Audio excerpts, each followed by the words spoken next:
Hello everyone. This is not a story for the faint of heart. Today, we will be stepping into the darkness of the most gruesome cases, where evil not only exists, but also leaves bloody and haunting traces. This is Real Gruesome Murder Cases, a series of true stories about murders that made the whole world shudder. If you are ready to face the cold truth and the gruesome corners of humanity, come with me to delve deeper into each case. My friend Matilda, she did it, but I'm getting ahead of myself. This all started when Sadie moved into a new home. 25 years old, a nice car, a new house, and a cat. She liked cats. They are self-sufficient, but at the same time, loving balls of fluff and affection. Her cat was always with her and followed her from room to room. Her cat, Matilda, was also her best friend. Not just words, they really were friends. They talked to each other and slept together. Moving into the house and setting it up was seriously the first adult thing she ever did. She got the house for a great price, and the previous owners told her they needed to sell fast because they took a job in California and needed to be there by the first of the month. She remembered this house when she was little. Her aunt lived here, and her mom and her would visit a few times a month. Her aunt had a little girl she played with when she was there. Maddie was her name. They loved playing dress-up and could play forever. She had a favorite doll she carried with her everywhere. It was an off-brand Barbie-type doll, but it was dressed like a hippie and had blue hair. Sadie thought that was the coolest doll in the world, and when they played, the doll went on adventures, traveled all over the world, and always came home from her trip and took a nap. Sadie and her mom went to the house one day, but Maddie wasn't there. Her mom told her she was gone. Sadie figured she had moved and went in to play with the toys again. But Sadie felt like Maddie was there, playing with her. Maddie told her she would be with her forever, and she was. Sadie and her mom would come over, and Sadie would go to Maddie's room and play. She knew Maddie was there, in the room. Maddie told her where she was, but it did not make sense. Sadie never told an adult what Maddie told her. They stopped going over to the house after a few months. She thinks they moved out and went to another town. She heard her mom telling someone that they went upstate. They never talked about where, nor did they mention a place, just upstate. Sadie grew up and did well in school. She knew things thanks to Maddie, and because of that, she got away with a lot that she shouldn't have. But once she started college, that feeling and precog inkling disappeared. These days, she never thinks about it. Lately, though, she's getting that little tickle again. She knows things and has a familiar feeling that she can't shake. At night, she dreams amazing dreams. During the day, she sees things around her, people, events, and places she dreamed about the night before. Maddie was back. The little girl, Maddie, not someone her age. She thought about that, and it made sense to her. She knew her at the age of 6 and 7, and to Sadie, Maddie would always be 7 years old and carry the hippie doll with blue hair. A few weeks after they moved into the house, Matilda started a strange ritual. When Sadie came home from work, Matilda would be in the corner of the living room, relaxed but seeming to be scared or nervous. She would walk over and pick her up, but this time, she realized the floor was a little soft. It felt spongy. She called a contractor, Robin and Wilhelmina Ruck, and on Saturday, he and his wife stopped by to evaluate the work. He measured, tested, and told her $600 to make it solid again. She agreed, and they would start on it Monday morning. The contractors lived a few doors away, and she had no issue telling them she would leave the key on a magnet in the mailbox next to the front door. At 8 o'clock, she left for work, leaving the key where she had said. and at 10:30 on the dot, Wilhelmina called and told her she needed to get home now. It took her half an hour to get home, and when she did, there were police cars, a coroner, and more people in front of and inside her home than she thought possible. As she parked at the end of her driveway, she was approached by a pair of plain-clothed detectives, a man and a woman. "Are you Miss Roberts?" the man asked. "I am." "What's going on?" Sadie asked. "I am Detective Marlowe, and this is Detective Finley. We are here investigating the incident in your living room." Okay, she was confused, and looking at her face, you could see the disconnect between what she knew and what they just said to her. Sadie said, "What incident?" Detective Finley asked, "You have no idea?" Sadie shook her head, hoping someone would fill her in. Detective Marlowe said, "It appears that your contractor opened a section of your floor this morning to do the repair you asked him to do and found something rather disturbing." She stared at him like he was about to grow a third eye. He looked at her, she knew, waiting for her to say something, but she didn't. He continued, "They found the remains of a child, wrapped in plastic, airtight. Her neck was broken. Can you shed some light on any of this?" "Number, I can't. I bought this house a month or so ago and moved in. I always liked this house and was happy it went on the market." Detective Finley said, "You are familiar with this house?" "In a way. When I was little, maybe 6 or 7 years old, my mom and I used to visit here. I called the lady Aunt Roberta. I think their last name was Powell. Now I realize she was not any relation, just a friend of my mother. She had a daughter, Maddie, that I played with when I was here." The detective added, "What happened to them?" "All I remember is that they moved upstate." "Where upstate?" Marlowe asked. "No idea. All they ever said was upstate, never a city name." "Can we speak to your mother?" "How can we get in contact with her?" Finley asked. Sadie smiled ever so slightly.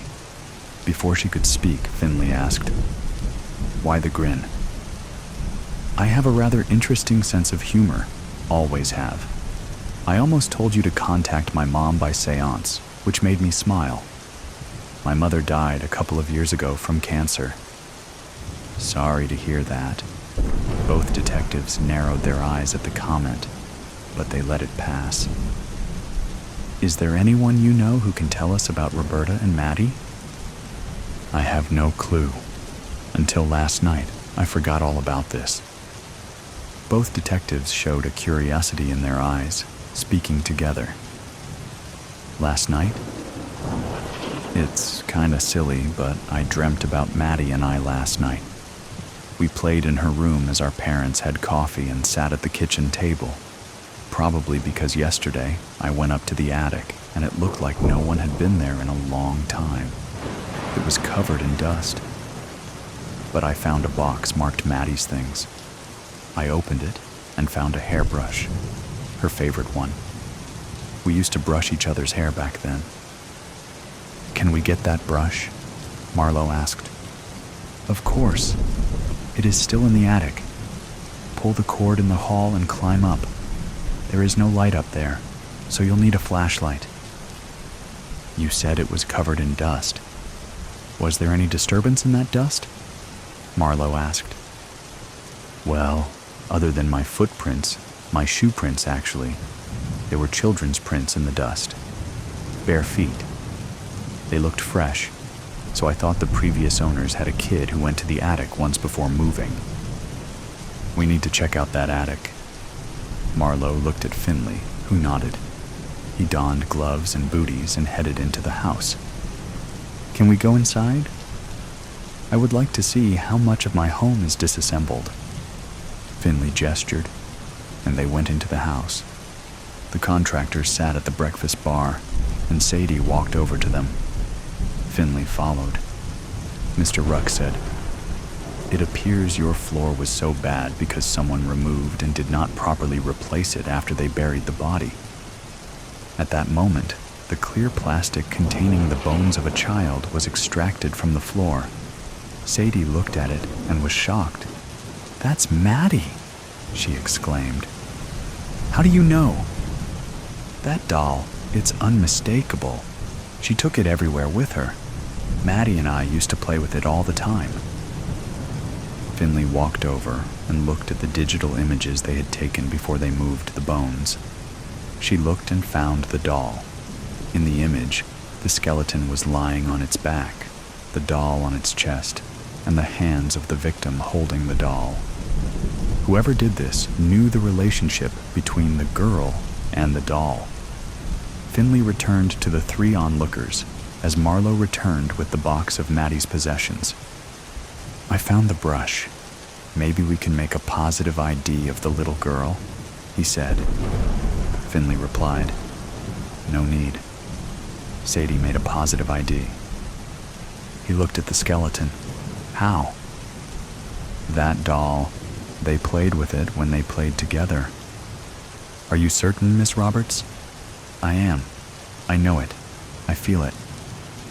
Look at the doll. On its left hand, you'll see a couple of fingers missing. Her cat chewed them off."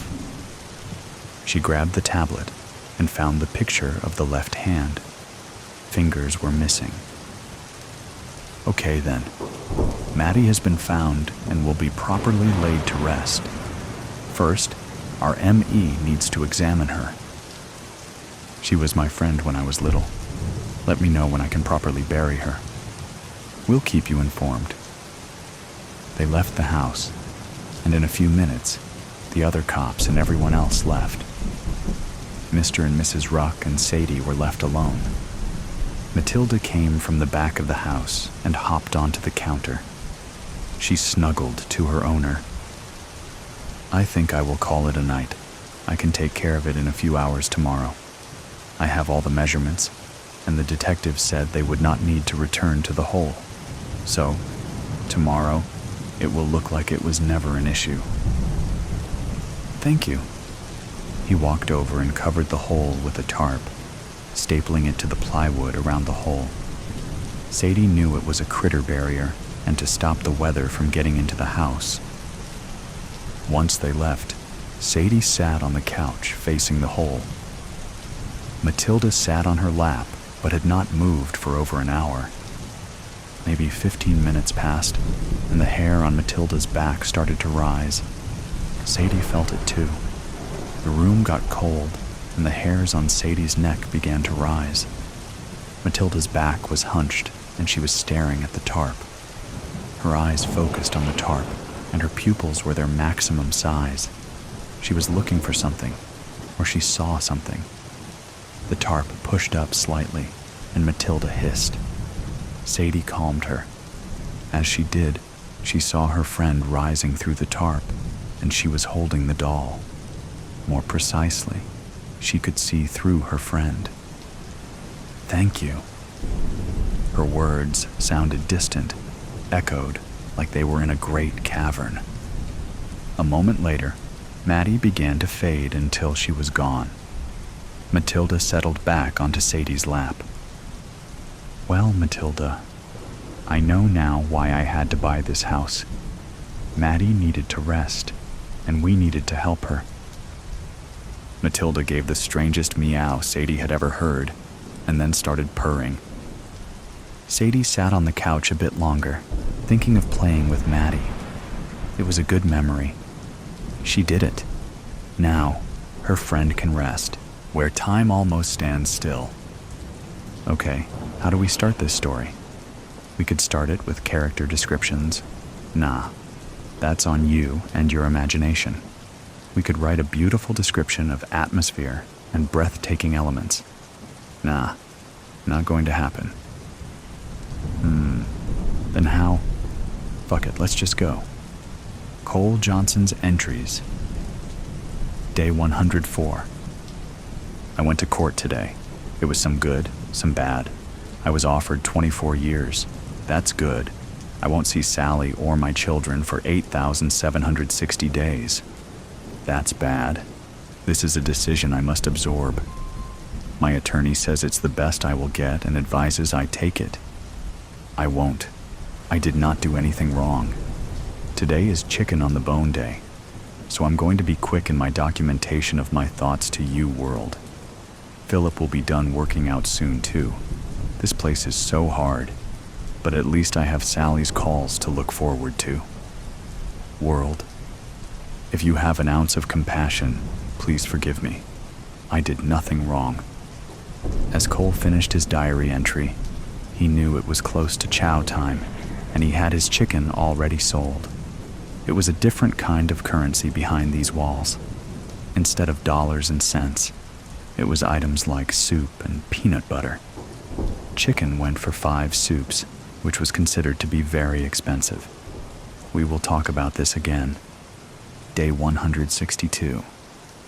I talked to Sally today. She's so amazing. I really miss her caress, her lustful look that she always had when she gazed upon me. She had eyes that you could feel deep in your heart. They were inviting. I could see she was deep in thought about me, and I could almost reach into them and pull her soul into mine. We talked about our normal topics at first: bills, her work, our longing for each other. The one thing we never discussed was my crime or my potential sentence. I know what's coming, and she does as well. I told her how much I missed her. We recalled our first date for the 500th time, but it was a story that made us both smile and laugh. These memories were all we had now. Cole had to get 16 soups, 4 honey buns, and 2 bags of Doritos together. He had run up a debt, expecting Sally to help him with commissary. This debt was caused by the paper and pen he negotiated for, which was hard to acquire in this place. He wanted to write Sally letters, as well as his children. Although, there were other ways to earn items when you're broke. We will not get into that unpleasantness right now. Day 315. I finally acquired a pen. These golf pencils are only good for writing these entries, not really meant for the long letters I want to write for my children and Sally. Baby mama will no longer let the children take my calls, so getting this pen now was perfect timing. Question is, will the price I paid for it come back to haunt me? In here, debt is bad, so I don't know what will happen. I need to sell more spice, but I have been transferred to the 600 block, which is all pizza and folks that don't do drugs. Ugh, it's always something. I guess I will write my children. It has been over 60 days since we spoke. I really hope their mom reads these letters to my kiddos. Cole had procured that pen at a great cost, pretty much all of his commissary, so he had to reach out to others to try and get the funds so he could get more commissary. This was not on his top 10 list of favorite things to do. He would have to call his brother. His mother was just a poor waitress, so his only other option was his brother. Cole's mentality was changing inside those walls. Never before would he even have fathomed begging his brother. He always found a way to get things on his own. Now everything was different. He was dependent on help from outside these walls and barbed wire fences. Day 461. I am losing all love, it feels like. All I see is hate, greed, and controlled movements. The only thing I have anymore is Sally. She has been sick so much lately that she has not been able to help much. Our phone calls are spread out now and have become less frequent due to the financial burdens I bring. I am contemplating letting her go. We will never make love, touch, or even be allowed to see each other face to face given our great distance. She will never be able to afford that trip. Also, no letters from children. I am truly alone. People think they understand this world, but they don't. Why do I deserve this? What did I do? Cole was disappearing now, As the world got faster on the outside, in those walls, time almost stood still.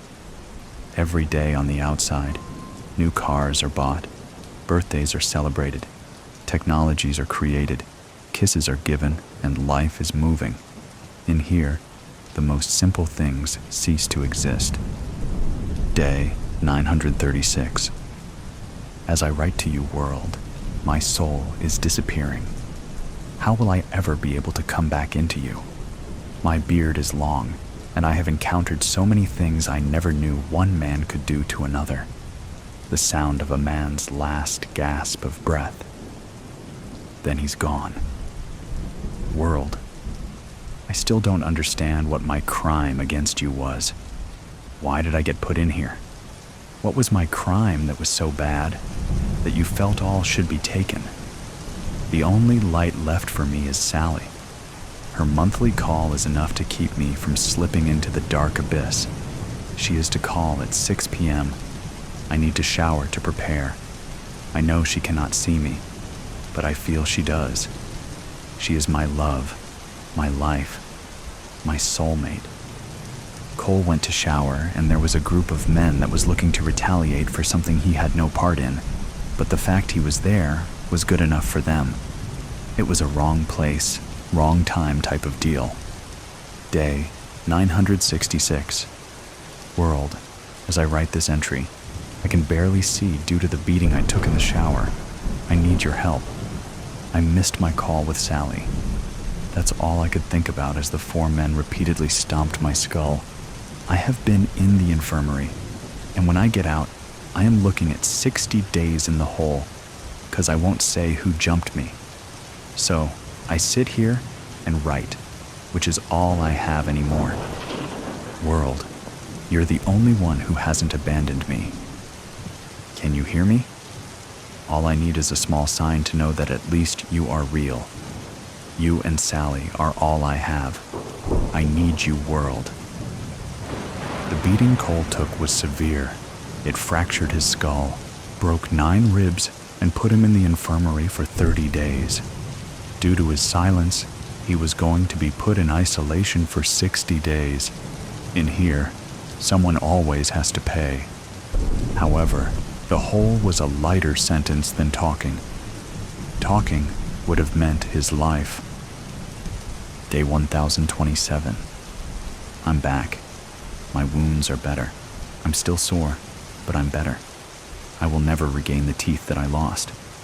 Now, every day when I look into the mirror, reflective film, taped to the wall, I get reminded of that missed phone call. I tried all day to call Sally collect, but it was not accepted. She probably found someone else. It's for the best. She deserves to move past me. I'm only a grim anchor in her life, dragging down her happiness. I guess it's just us now, world. Please send me some sign so I know you're really listening. I am so lonely now, world. Help me, so I do not become the hate that surrounds me all of the time. As Cole struggled, all communication with Sally ceased now. He was all alone. He knew now all control was gone. No word from his children, no nothing. He had only one choice now, to take the plea. He would never be able to prove his innocence. This was his life now. Day 1, 1643. Well, it's time, world. I am taking the plea. 24 years, 8,760 days, 210,240 minutes, 12,614,400 seconds. I know now that the world, yes, you, will never forgive me. Even you have to let go of me. Now, it's only these walls, this disparity. The only thing I have to look forward to is being consumed into this life. I will never admit my guilt in my heart. You, world, have let me go, so I must live only here now and continue to survive. World, goodbye. This will be my last entry. I must kill the Cole Johnson of my previous life and become the Cole Johnson behind the walls. Years passed. Then one day, A graying Cole looked under his mattress to find the journal. He picked it up and began to read. He could only sit and weep as he read words that still had a sliver of hope and moments of joy. It was an emotion that Cole had not felt in a long time. Those feelings of hope, love, ambition, and the possibility of a future were all gone now. He was covered in tattoos, not because they were cool, but because they told his story behind these walls of who he was and what he had done. As Cole held that journal and looked into that so-called mirror, he didn't recognize the man looking back at him. It was only a shell of himself.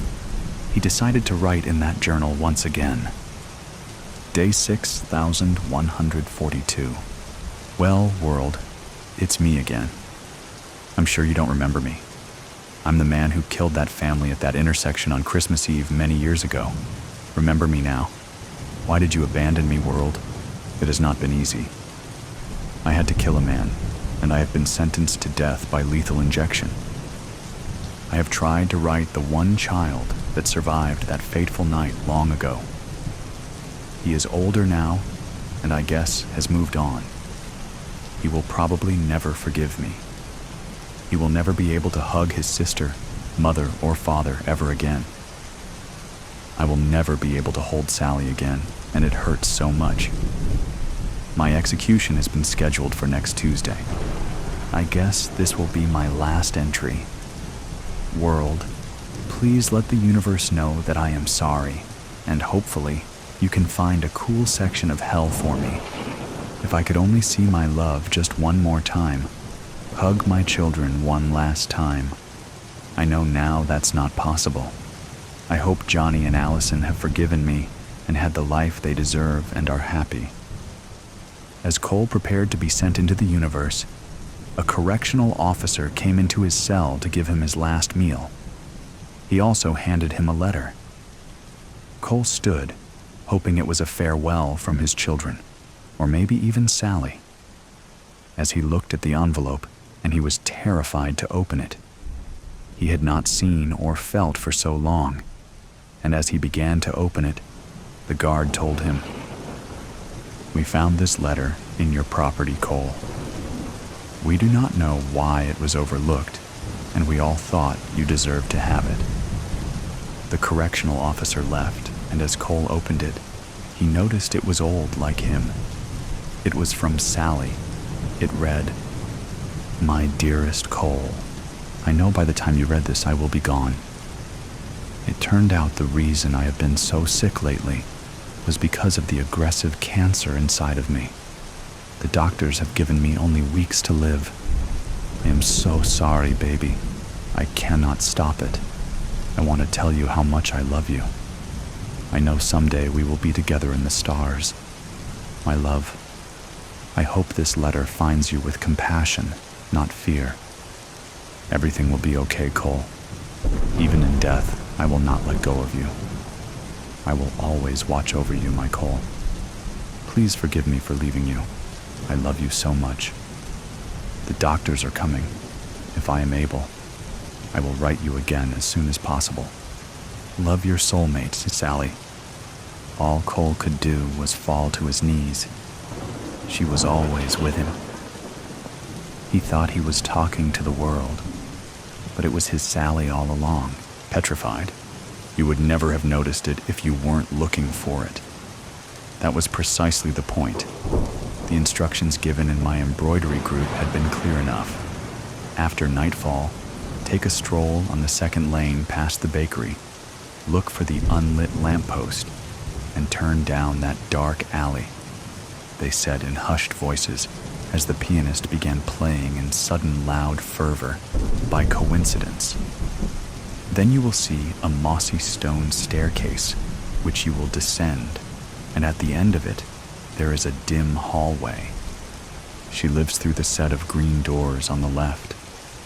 The doors are tall and French like my husband's mistress, but peeling and weathered.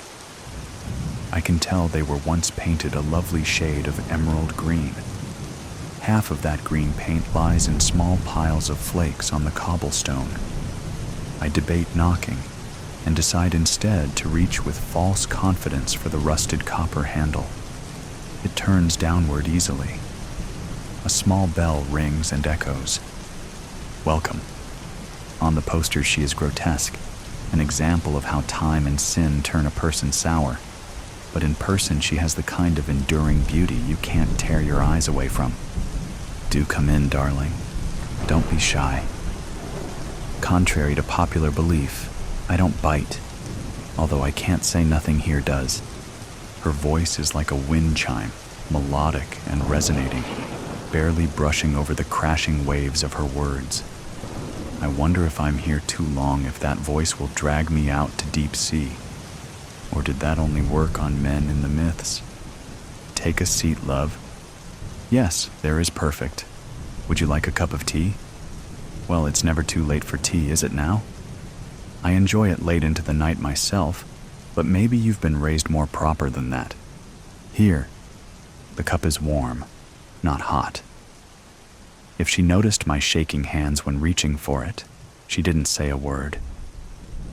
It takes more than a few seconds for my eyes to adjust to the warmly lit room after a dark and shadowy street. Among her many talents, it cannot be said that she was a good decorator. The shabby boards of the walls are empty, but for an assortment of faded newspaper clippings from the highlights of her anonymous career. Obituaries, mostly. A tattered blue curtain with tassels hangs behind the armchair she's perched in, dividing off part of the room. Eccentrically painted shelves house arrays of books and bottles of objects my gaze prefers not to settle on. She would have been called a witch for her collections had she not already acquired numerous more colorful nicknames by the public. The only item of some value is worn loosely around her slender wrist, a heavy and ornate gold watch, the kind of thing that would make a petty thief's day to see glinting underneath a man's sleeve in the street. She catches me admiring it and smiles thinly, holding up her arm up to eye level. Isn't it a beauty? It was my first husband's, this watch. On the 10th anniversary of his death, I'm going to smash it to bits and melt the gold into a necklace for myself. I deserve a little gift from him, I think. Her laugh unnerves me, but I find myself too curious to be afraid. I politely say my condolences for her husband's death. Oh, darling, don't be sorry that that man is dead. The one good thing he did was to be the inspiration for the charity work I do. I haven't always done this. I used to be an actress, you know, a leading lady of the stage. Men would come from all over the city to see my shows, for I was beautiful then. Sometimes after the shows, they would approach me, usually blind drunk, complimenting my dress or what was underneath it, asking for a kiss or a drink or a night. And sometimes they didn't ask. My husband became my husband not because he asked, but because he damaged me. And he was rich enough to get away with it, and clever enough to know that marriage was my only option. She smooths down the skirt of her maroon dress, then looks up at me with a solemn expression I can't fully read. It isn't hard to believe she was once a sought-after woman. Though sunken in age, her cheeks are smooth and her face looks as though it was hand-carved out of porcelain by God. Her hair is twisted into a dark crown atop her head, secured with metallic pins. Her eyes are like a cat's, but not a house cat. No, definitely not. Like those of a tiger that has been left to go hungry for far too long. I will her to continue talking and not look at me with those eyes again. We sip our tea in unison, upholding our masquerade as ladies. She takes in a breath. He said he loved me, and at the beginning I believed it. He may have loved me. He certainly desired me. I think mostly he loved seeing the desire and jealousy of other men when he told them I was his wife. But that got old fast. So did I, in his eyes. When it had been a year and I still had not given him a child, I turned ugly to him, and he acted ugly accordingly. One night, he came home from the pub talking about how the other men's wives had filled their houses with children by now. He spoke of babies like cattle. Then he threatened that he ought to tell the whole town that I was secretly a whore and leave me. I should have kept quiet and obeyed and smothered him in his sleep, like a good wife. Instead, I promised him that as long as I was alive, I would never let a child be born cursed enough to have him as a father. I'm sure you know what happens next. Or otherwise, you wouldn't be here, my darling. She traces a scar on her chin that I hadn't noticed before, extending along her jaw to the start of the delicate bones of her neck. I imagine it snaking around the rest of her throat in a ring, strangling her pale skin, and my breath catches. It looks as if lightning struck her. She was struck, though not by something as rare as lightning. I instinctively touch my collarbone where I know without looking there is a ghastly bruise. My modest neckline covers it, but somehow it feels like she knows it's there. My mark of pain. I hope it goes away quickly so my husband does not think me unsightly. But then again, perhaps that will not be necessary. I nod at her meekly to show that I do know what happens next. I can't say whether he truly meant to kill me, but to hurt me, to wound me, to make my thoughts and words disappear in flames. He meant that with all his heart. The funny thing is, it was him who made my words true. Of course, he couldn't have known that I was with child. Even I did not know then. After, no one would ever get to know. I made a gravestone, although there was nothing to bury. And then, a month later, I buried my poor sick husband next to it, marked only with a slab that did not bear his name. Wealthy and beloved as his gold in his life, in death he became only stone. The disease had taken him so quickly that there was no time for anyone to save him. Shame on chance to take him from this world so young. Got him like poison, essentially. The porcelain around her eyes cracks faintly in amusement. I have nothing to say in response, my mind stuck on the picture of a crude gravestone smaller than it should be. Now, love, how would you like your tragedy to occur? The widows in my town all chose differently. Most agree that the worst methods are only to be used for the worse husbands, but sometimes there is no rhyme or reason to it. After all, all's fair in love and war. Millions of second and third and fourth thoughts crossed my mind on the way here, but now those voices are silent, and there is only mine and hers, and the input of the hissing wind outside. Well, what will it be? In 2 weeks, it will happen. On the way home after a day of work, my husband will feel a bout of hopelessness that gives him a nudge to hurl himself off of the local bridge. The river below is not a kind one, especially to those who never learned to swim. He will have been drunk, since he often is, and everyone knows how he gets when he's drunk. No one will discuss a death as taboo as taking your own life. My children and I will cry and wear black for weeks, though no longer than what is expected. At the same time, the black of our bruises will fade. He won't be missed very much, really. Perhaps that French woman will miss him, but she would have met the man that I knew soon enough.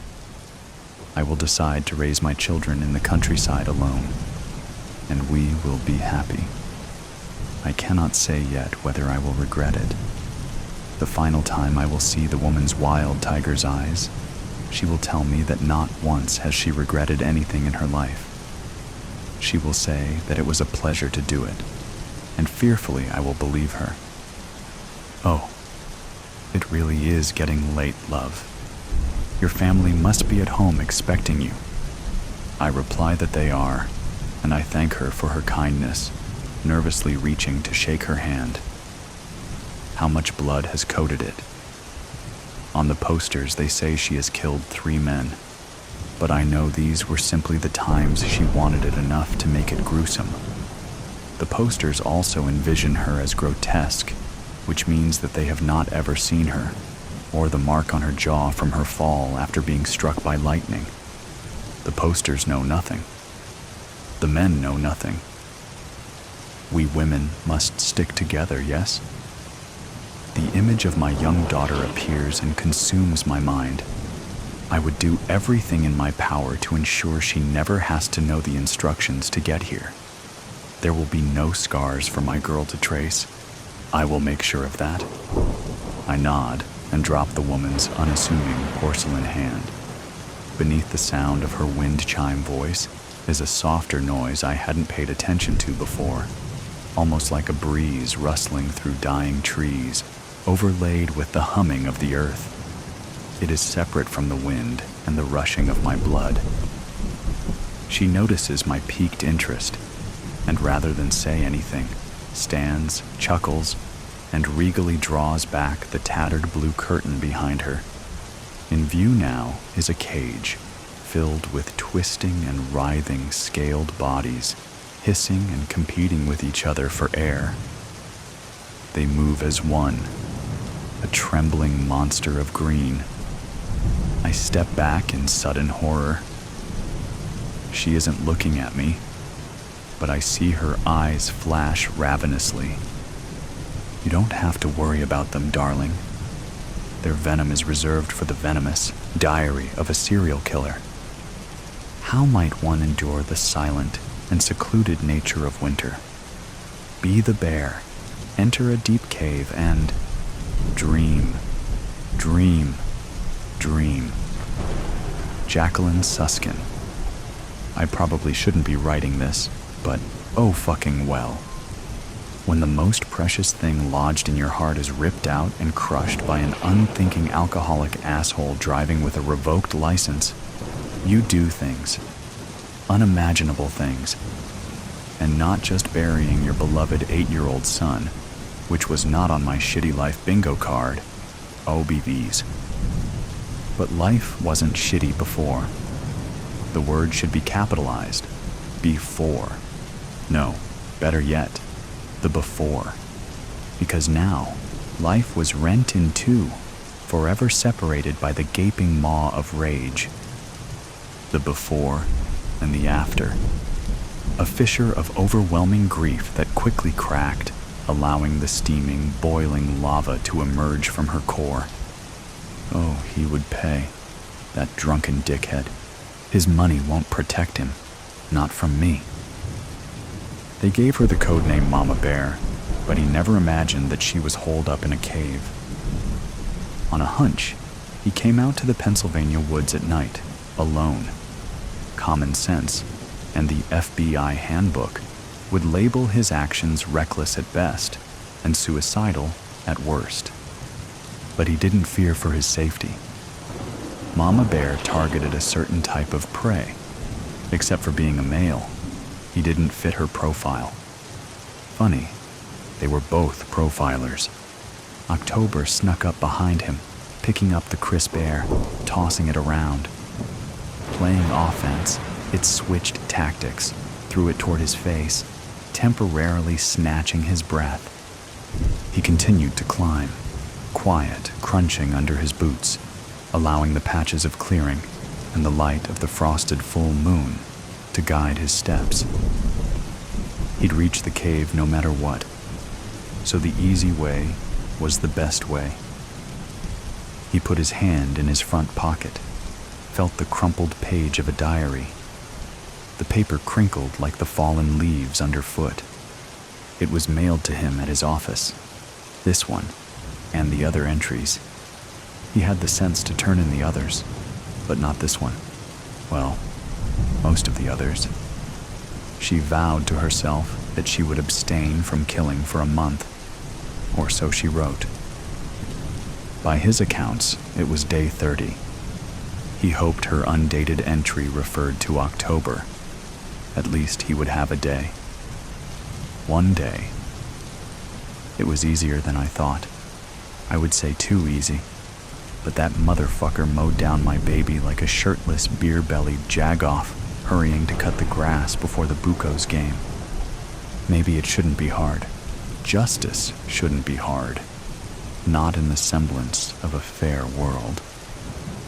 Leaves skittered and scurried around his legs, tumbling over each other like playing squirrels. He stopped, inhaled deeply. He loved the smell of fall, that last exhale of trees mixing with ripe decomposition. I'm so glad I live in a world of Octobers. He smiled at the memory of his sister quoting Anne Shirley, not so long ago. His smile fell. Not so long ago, yet forever ago. Tragedy has a way of altering time, elongating some parts and compressing others. He looked up through the lattice of bare limbs, a web of gnarled fingers, the indigo sky stitched with rhinestones. Did the stars foretell it?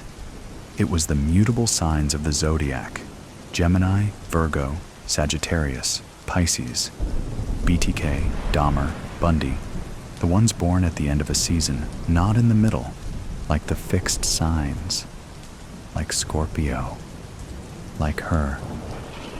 You'd think one was enough, but it wasn't. I realized AA was just one of many. Sure, I settled my score, but what of the other moms? South many, blights, diseases walking the earth, infecting others with their cruelty, their carelessness, their capriciousness. Someone had to bring order, just like Melville Dewey did to book classification. 000 to 999. He considered turning around to walk back down the hill. He turned, but didn't move. In the distance, the twinkling lights of downtown Pittsburgh weaved a terrestrial constellation of bridges, one-way traffic, and sundry skyscrapers.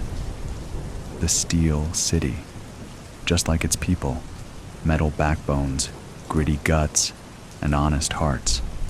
He craved a sandwich from Primanti's. Any sandwich. That was the last time he saw her. At Primanti's. The original one. He wasn't one to second-guess himself. His mom drummed it into their heads from the cradle. Trust self first, last, and only. First, last, only.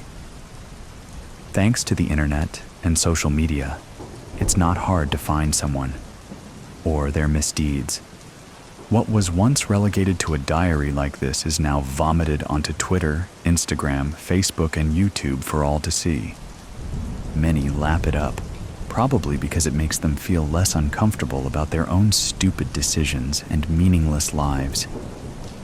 Here for the mindless braggart. Many blowhards make for less research when it comes to this side gig. He cracked his neck, onward and upward, one foot in front of the other, crunching leaves, whipping wind, snapping twigs.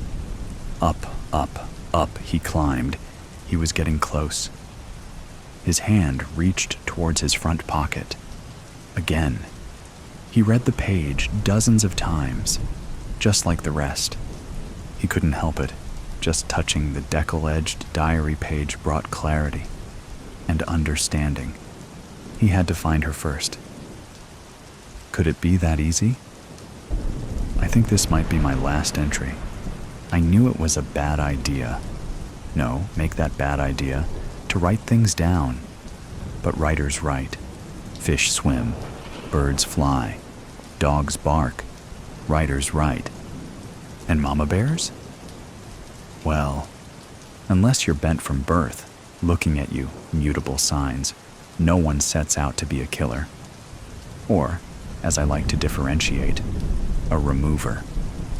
Scrooge, or Dickens, had it partly right. Decrease the surplus population. He just needed to add of assholes.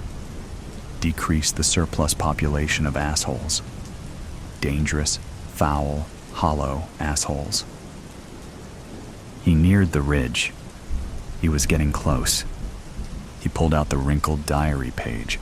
He couldn't help it. The moon illuminated the page, but he couldn't make out the words. Strange glyphs, occultic squiggles, just like those found on the astrological charts she used to interpret. Meaningless symbols to the untrained eye, but metaphysical gold to the mystic. He didn't need to be able to read the entry. He had it memorized. The cave. He could see the entrance.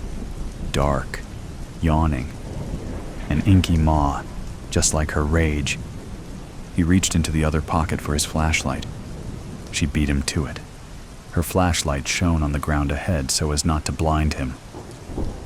Hey sis. Hey bro. What took you so long?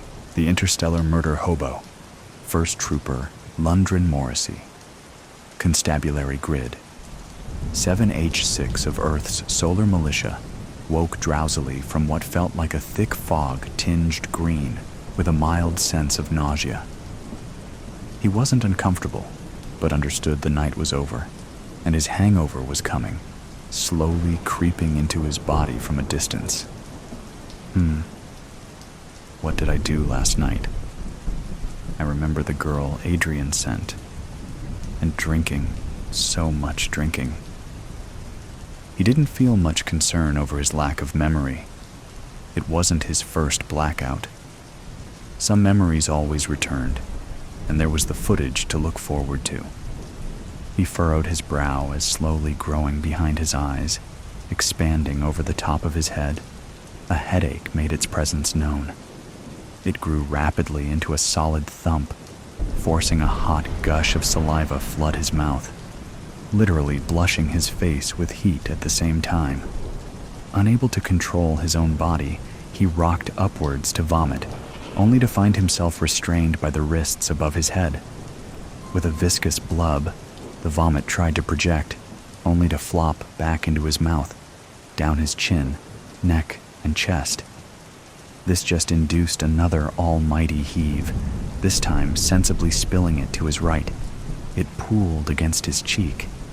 He slowly turned his face to the left in a lethargic bid to find reprieve. He took a moment to catch his breath and tried to open his eyes. The room was pitch black, and he questioned whether he had opened them at all. What did I let myself get into last night? He tried moving his legs, and found them restrained as well.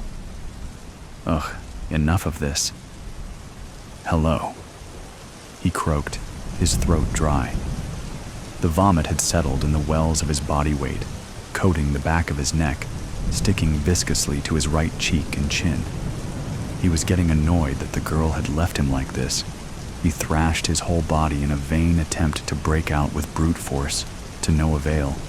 He just soiled himself even further. Just as he cleared his throat to shout, a stark light flashed on, and a steady, mature female voice spoke. Oh, for fuck's sake. It held no emotion. I guess we'll need to clean this up before we begin. You drank too much. My dosage off. Lundgren tried to get a look at her, squinting his eyes against the light, exacerbating his headache. She was small, no taller than 5 feet, and very slight. Definitely not the girl Adrian sent. He didn't recognize her at all, but only really cared to consider his odds. I have the advantage. I just need to wait. I am going to give you a paralytic I designed whilst doing a job on Io's Gravitech station. It works almost instantly, clears you up, suppresses your emotions, and has no nasty side effects. It requires a continuous dose, though, so I'll add it to an IV. I'll restore some electrolytes while we're at it. He tried in vain to discern a tone in her voice. What do you mean by paralytic? His senses were returning to him, but only just. Did we, fuck or something? I am digging the bondage vibe and the aftercare, but I would like to be untied now. Oh, that's not a very good idea. At least not till you're fully paralyzed. The matter-of-fact tone sent a slight shiver down his spine. And no, we didn't, fuck. or anything. The mimicry of his voice we perfect for tone and inflection. I need to clean you up, and to do that, I need to untie you. To do that, I would feel better if you weren't able to move. I trust my logic is clear. Lundgren considered his cool head under pressure a source of personal pride, which is why when panic started to tighten his chest, he was totally unprepared. His body froze as she stepped closer with a needle and IV bag in hand. He had no clue where they came from. It was like they had just materialized. He blinked to clear his vision a bit more and watched as she deftly penetrated a vein on the back of his right hand with a needle, just as matter-of-factly as her words dug into his heart. She pinned the tube to his wrist with a programmable medi-strap and hung the bag on a hook on the wall. "What do you want with me?" he asked, craning his head to take a look at his surroundings. It was a stark white room with a titanium water cylinder, a sonic hygiene basin and workstation to his right. The roof was made entirely of large rectangular light panels, and there was an assortment of hooks on the wall. There were no other items in the room. She didn't answer his question. "Both the paralytic and IV will take effect soon. Then we can begin." "What's the rush?" he asked. She smiled softly, locking eyes with him. "We're on a schedule." "How long have I been out?" "Oh, about 3 hours, maybe a bit longer." Lundgren noticed the first hint of emotion. Excitement? "Just long enough for me to drug you and get you here. I must commend you on your choice of location. Ganymede really has very little law enforcement." "Where's Adrian?" "I don't find this funny anymore." "Adrian's busy, and you are right to not be amused." She chuckled. It was soft and deep. "Did you know I walked out of that bar with your body draped over my shoulder? I just got into my shuttle and no one said a word. We are on the far side of Ganymede right now, in an uncharted crater. If you wanted to scream, no one would hear you." Lundgren was not ready to accept what he was being told. "I call bullshit on that." He even managed a laugh. "There is no way you could have carried me out. Look at you." He gestured at her with his eyes only. The paralytic really did work fast. She just smiled. "You are understandably confused. I suppose I could clarify by getting to the point." She closed her eyes as if she genuinely considering how to continue. As she opened them, she looked him right in his eyes. "I understand all of Earth's troopers are educated on the interstellar murder Hobo?" "Yes." He didn't just know, he was obsessed. "What do you know?" she asked. "Detailed but concise, please." Like reporting to a superior officer, the information spilled from Lundgren. He felt almost eager. The IMH is generally considered to be a multi-generational serial killing syndicate that has been in operation for over 300 years. It was founded by a Vehestian smuggler from the sweep system named Kovai Nistrol, who hasn't been publicly cited in over 370 years. The MO and appearance of the killer has never changed in all that time, and we know that Nistrol was a questionable character. We suspect cloning.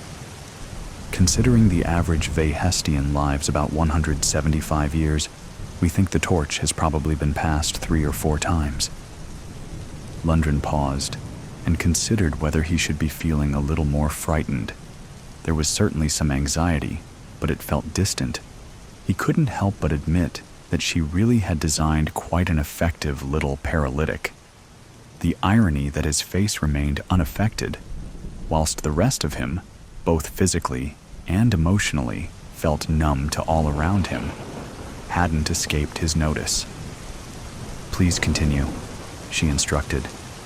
Lundgren didn't know when he had surrendered the intimacy of eye contact. He simply found staring at a ceiling of lights more comfortable. She was on his right, calmly adjusting the bed, holding him prone to a 45-degree angle.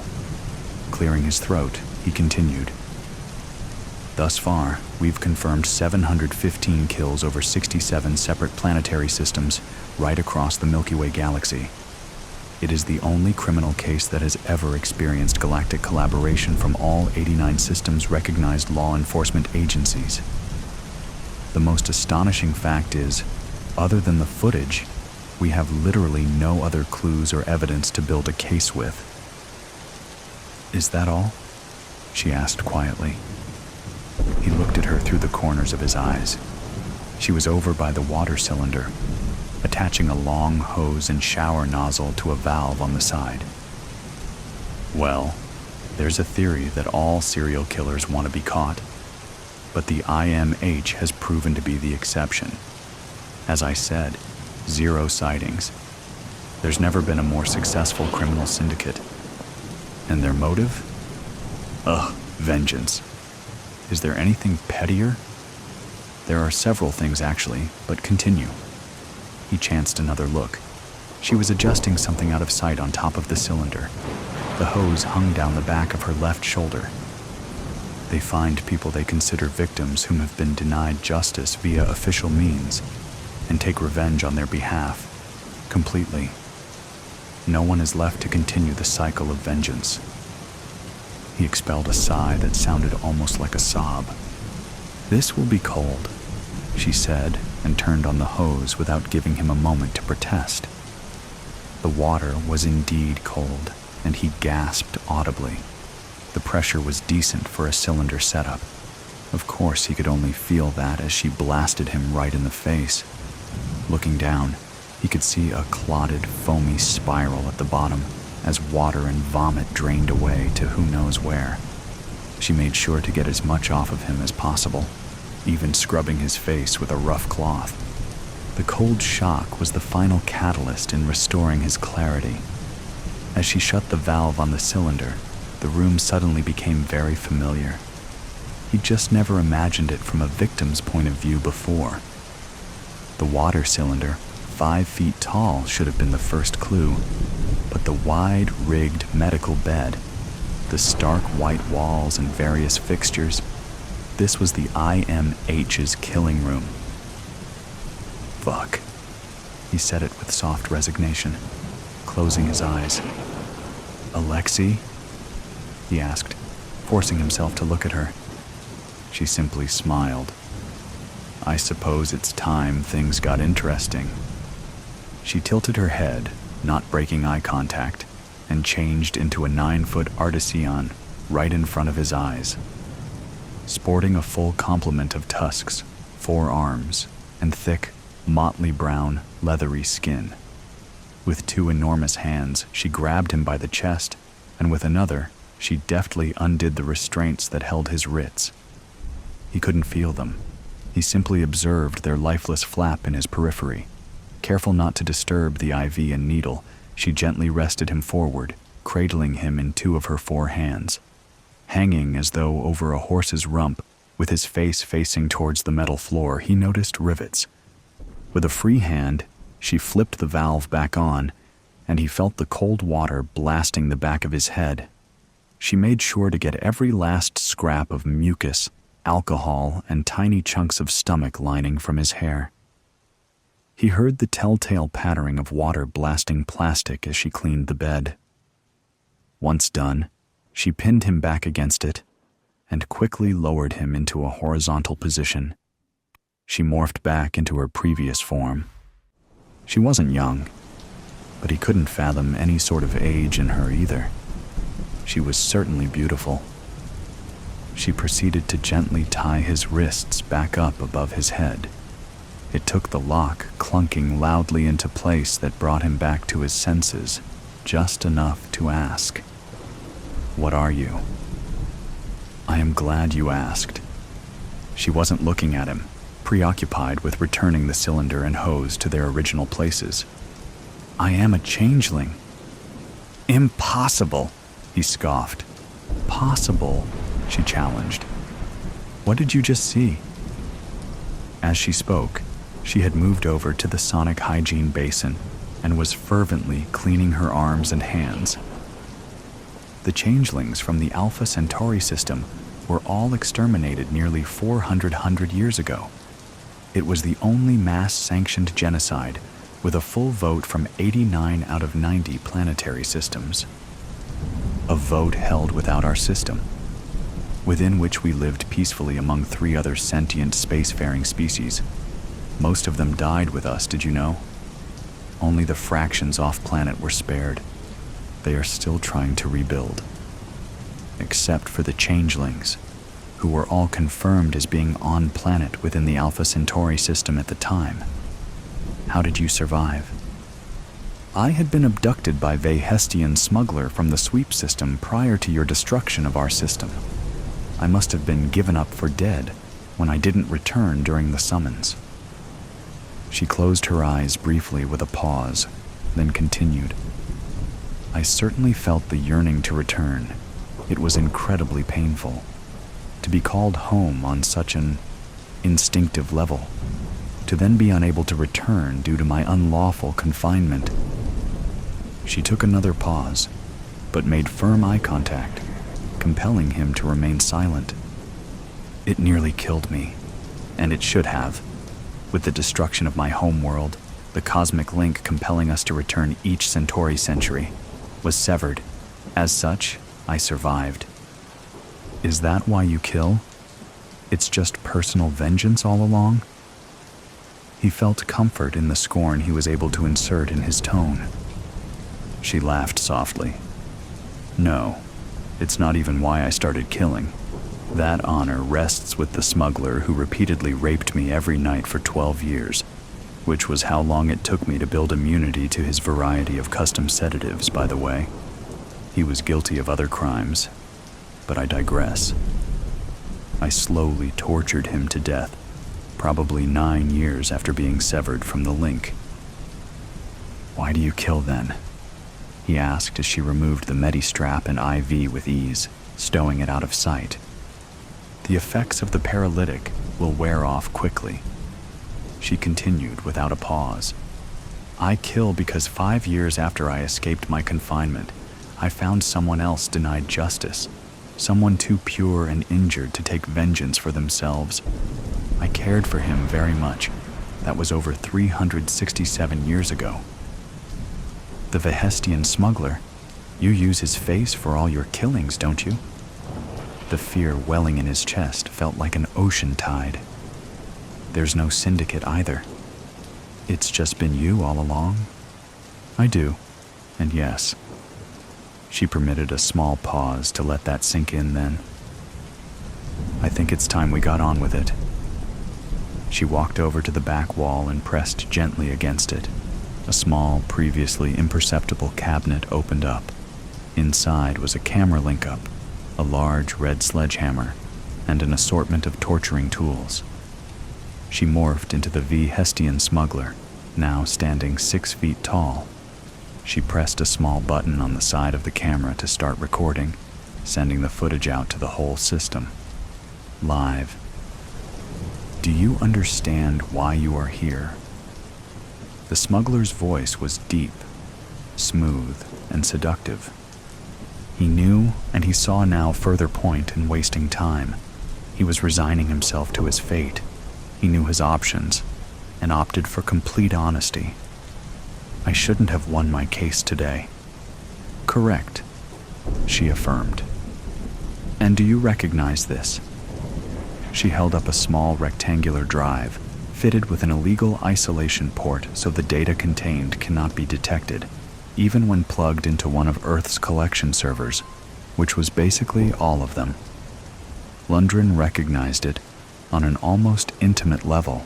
Seeing it in her hands was like a violation.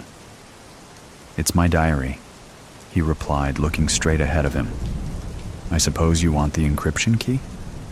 No, I'm good. I just wanted you and every single one of your accomplices to know I had this. You've all been very busy, with quite a variety of things. The paralytic had worn off completely, and Lundgren was very much aware of his body.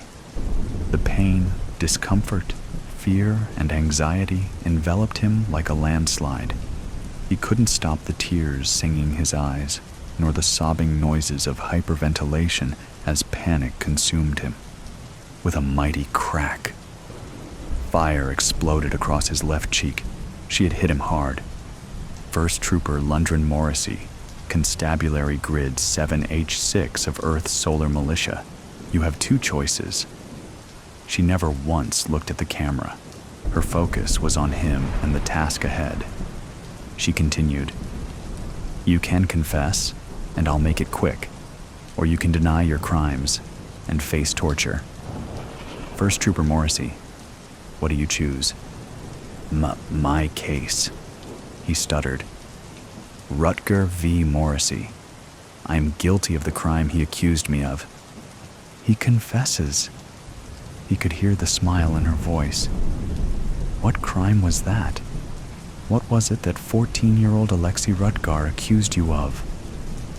I responded to a report of domestic abuse and neglect from a concerned neighbor.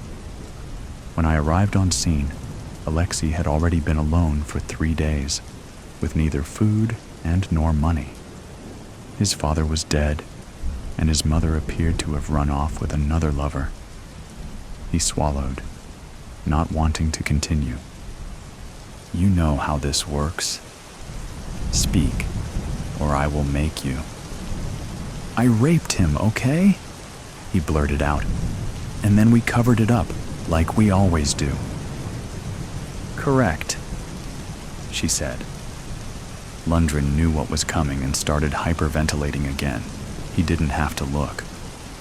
"Lundgren Morrissey, by your own account," she said, holding the drive aloft, "you have raped or somehow sexually assaulted over 37 people, 28 of them minors, the youngest of which was only 6. You will be the first of many, and you will watch it coming." Lundgren knew not to close his eyes for fear of having his eyelids torn off.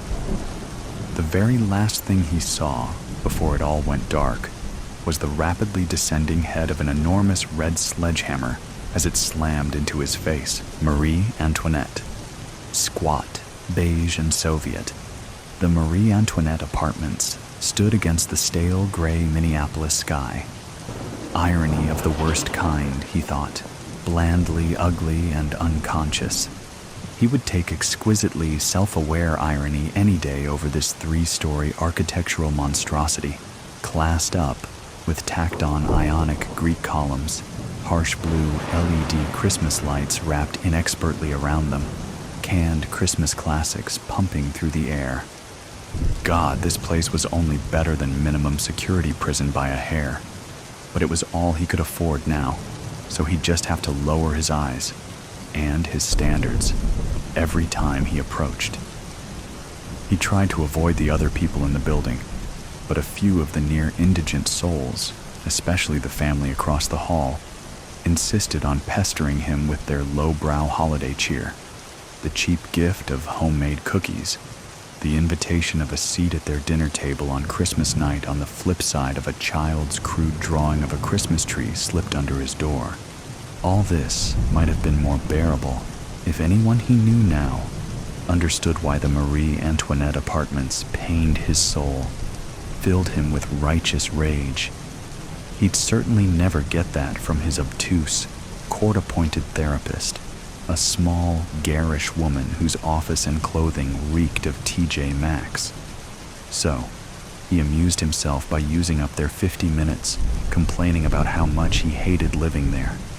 His fingers itched to blow the place up, Her told her, to set it alight.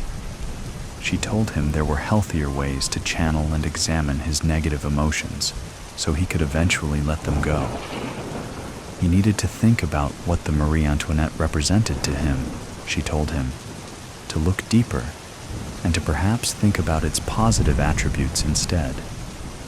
This made him laugh hysterically. How much deeper can I go than living inside the damned building? Should I dive into the meaning of my laminate, faux wood floors and formica kitchen counters, the rancid smell of old cooking that oozes from the graying, cracked walls studded with nail holes and abandoned archaeological remnants of tape from all the miserable souls who inhabited the purgatory before me? How about the rust-stained, leaking toilet and body oil-marked tub? Should I look for Rorschachs in its grimy patterns? That's not what I meant, she said quietly. And you know it. Well, I cherish my negative emotions, he said, suddenly tired. They're the only things keeping me going these days. Till near morning, a couple of weeks before Christmas, after one too many sleeping pills, he had a vivid dream. It started out of focus as he dragged himself toward the Marie Antoinette, bearing his usual cloak of heavy gray resignation, and pushed hard against the main door, as he always had to. Only this time, the door sprang open, and instead of jarring, cold Christmas music, warm strains of exquisite chamber music vibrated through him. All came into focus. The entryway had grown to twice its size, the gray, nondescript industrial carpet replaced with a glowing mahogany parquet floor. Instead of aluminum mailboxes and a frameless wall mirror on either side of the narrow space, giant gilt mirrors reflecting golden candlelight and gold and cream fleur-de-lis silk wallpaper covered the walls. The walls heaved outward until the room became what it wanted to be, a grand palace ballroom, complete with gently tinkling, candle-lit chandeliers. A ballroom for him alone. The effect was ostentatious, but stunning, the way his ex-wife had decorated their homes in the city, on the island, at the lake, near the slopes, their homes for every preposition, all gone now. He dream-prayed he had died and gone to heaven, but he awoke to the same ordinary life, the drab apartment, a shift at the same greasy job, and another boring session after it with his therapist, the only person he ever said more to than, "Can I take your order, would you like fries with that?" A woman he would have sneered at, if not ignored, in his old life, and would again someday when his luck turned. Would he tell her about his dream? He decided he would. It seemed safe enough, wasn't about the past, the present, or even the future. It was just a dream. But was it? As his workday dragged on, the customers who filed into the restaurant looked at him, smiling with something more, it seemed to him, than mere pre-Christmas cheer. He began to wonder if the dream wasn't a message.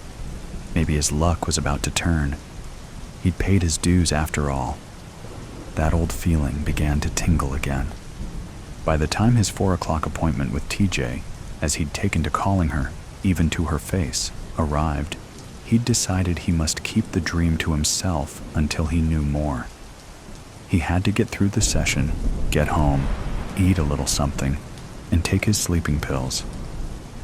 "You seem distracted today," TJ said late in the hour. "Something happened this week?" Same old, same crappy job, same crappy apartment." He shifted his gaze to the pressed board, "Believe" plaque near the window before she could read him, but she was astute, this small, tacky woman. Out of the corner of his eye, he saw her cock her head. "You're not complaining like you usually do. Did something change?" Like I said, nope. Maybe I've adjusted to living in a shithole, I don't know. He attempted to give her an aw shucks grin, but felt his face contorting in weird ways, so he scrambled to throw her a bone. "Have I told you about my neighbors across the way?" He leaned back and sneered, coming up with an awful lie. "I'd swear to God she's killing him sometimes, and man, I wish she'd succeed so I can get some rest." "What do you think it means, Doc, that I don't care if he dies?" TJ sighed and drummed her red fingernails on her thigh. "It's Clauso 450, she said. "Let's just pick this up next week." Matilda. The dream started the same as before. Heavy, quotidian dread as he approached the stunted building, growing excitement and wonder as it opened to a Versailles-like hall of mirrors. But this time, the hall was filled with people. Giant people. People twice his height, in silken 18th century finery, swirling and spinning around the room, wind-up dolls and white wigs with faces he recognized.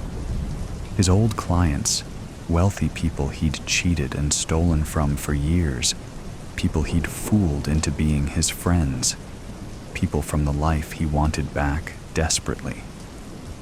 He tried to speak, to get their attention, but nothing came, not even air.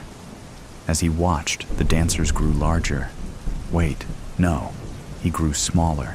He was shrinking, becoming more and more insignificant. An insect, a speck, dirt. He would always be dirt. Tilda.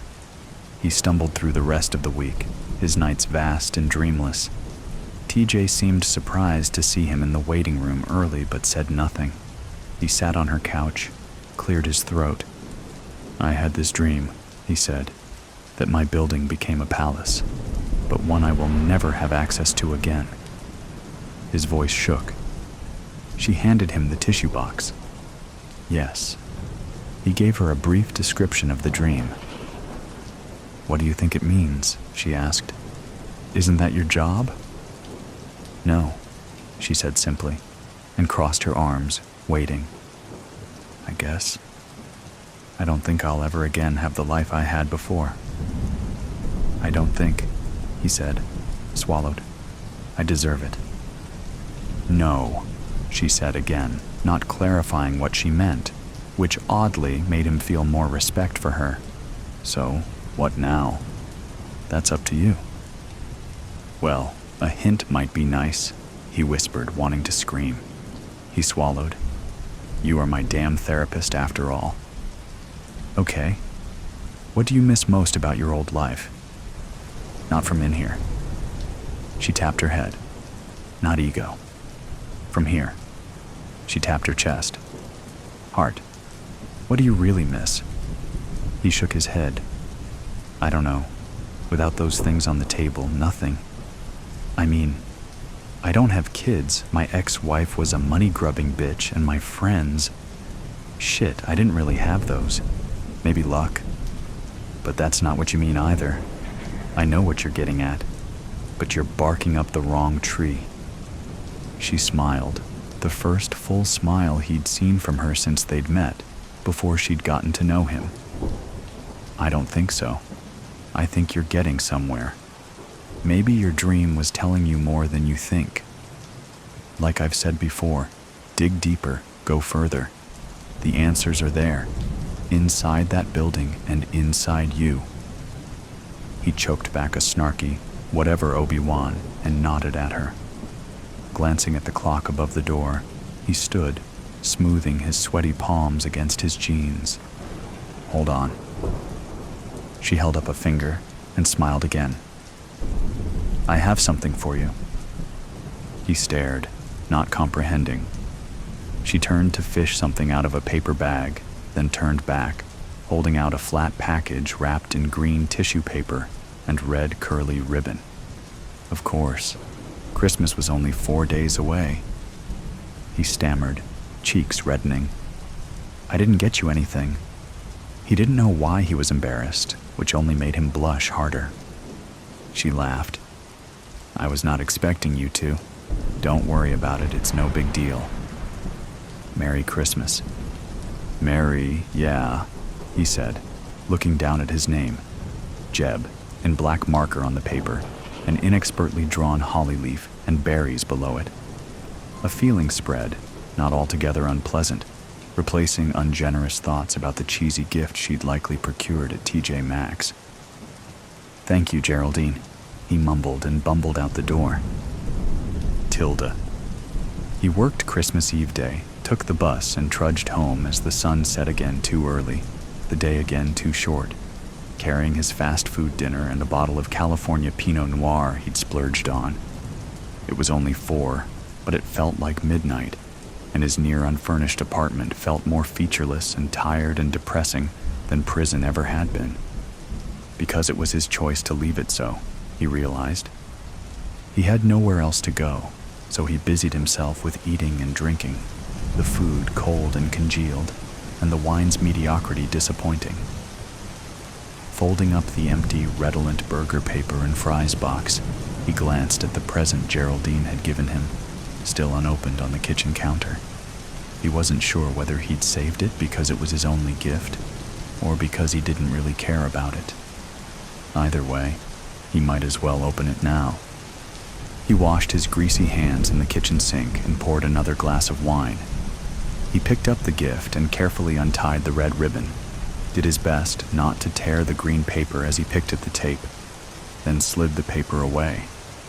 Not a tacky nothing after all, but a green, leather-bound book, like the ones his ex-wife had bought by the shelf-load from antiquaries to decorate their homes, curated for color and size rather than content.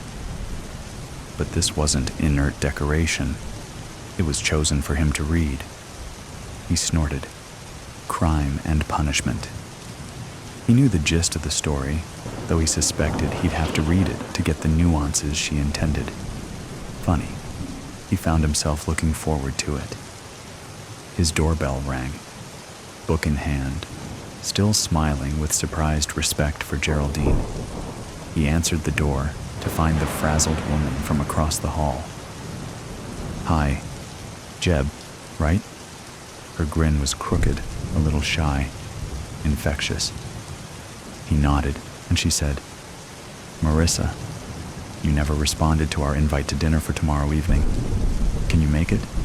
We'd be glad to have you. We're making turkey with all the fixings. A couple other neighbors are coming." He considered this only a moment, tasting the oily coating of his pitiful dinner as he licked his lips. "You know what? Yes, Marissa. I'd be honored. Can I bring anything? Just yourself." She grinned again. 6 o'clock sharp, if that's okay, because of the Munchkins' early bedtime. "Sure," he said, finding himself grinning in response. 6. Great. She glanced at his book, then inside the doorway at his near-bare apartment. "Looks like a bookshelf is in order, huh? Maybe even a sofa." She laughed. He couldn't help but laugh with her. "Yes," he said. "It's time." Again, that soft, warm lightness pushing out something hard and heavy he hadn't even known was there. What was it? Only later, while lying on his second-hand mattress on the floor, after he'd read the long first part of the leather-bound book about young, impoverished Raskolnikov scheming and rationalizing his decision to murder a pawnbroker for her money, did it come to him. Like Raskolnikov, he'd lost something along the way, something essential and tender that had shriveled to a hard stone inside him once he began to drip Ponzi scheme money. Something poor little rich girl Marie Antoinette likely never knew her entire tragic gold-plated life. That night he dreamt again, a simple dream. The Marie Antoinette apartments remained an ugly pedestrian building, but he entered with lightness, that warmth down to his bones. He greeted neighbors in the lobby by name, delivered groceries to the housebound old lady down the hall, went into his simply but warmly furnished apartment to make himself a nourishing meal. Christmas morning, he leapt out of bed. If he was lucky, he might find gifts for the children across the hall before noon, the dark files of Lazarus, case number 13. Lazarus, the city built upon the ashes of Los Angeles, has irony in mounds as high as the carbon steel coins piling up in the newly formed vaults. Theo Baxton was the 13th child born into this city after its establishment. Blessed at birth, cursed at life. Again, the irony piles on. Superstitions aside, young Theo had the average childhood of those in the city.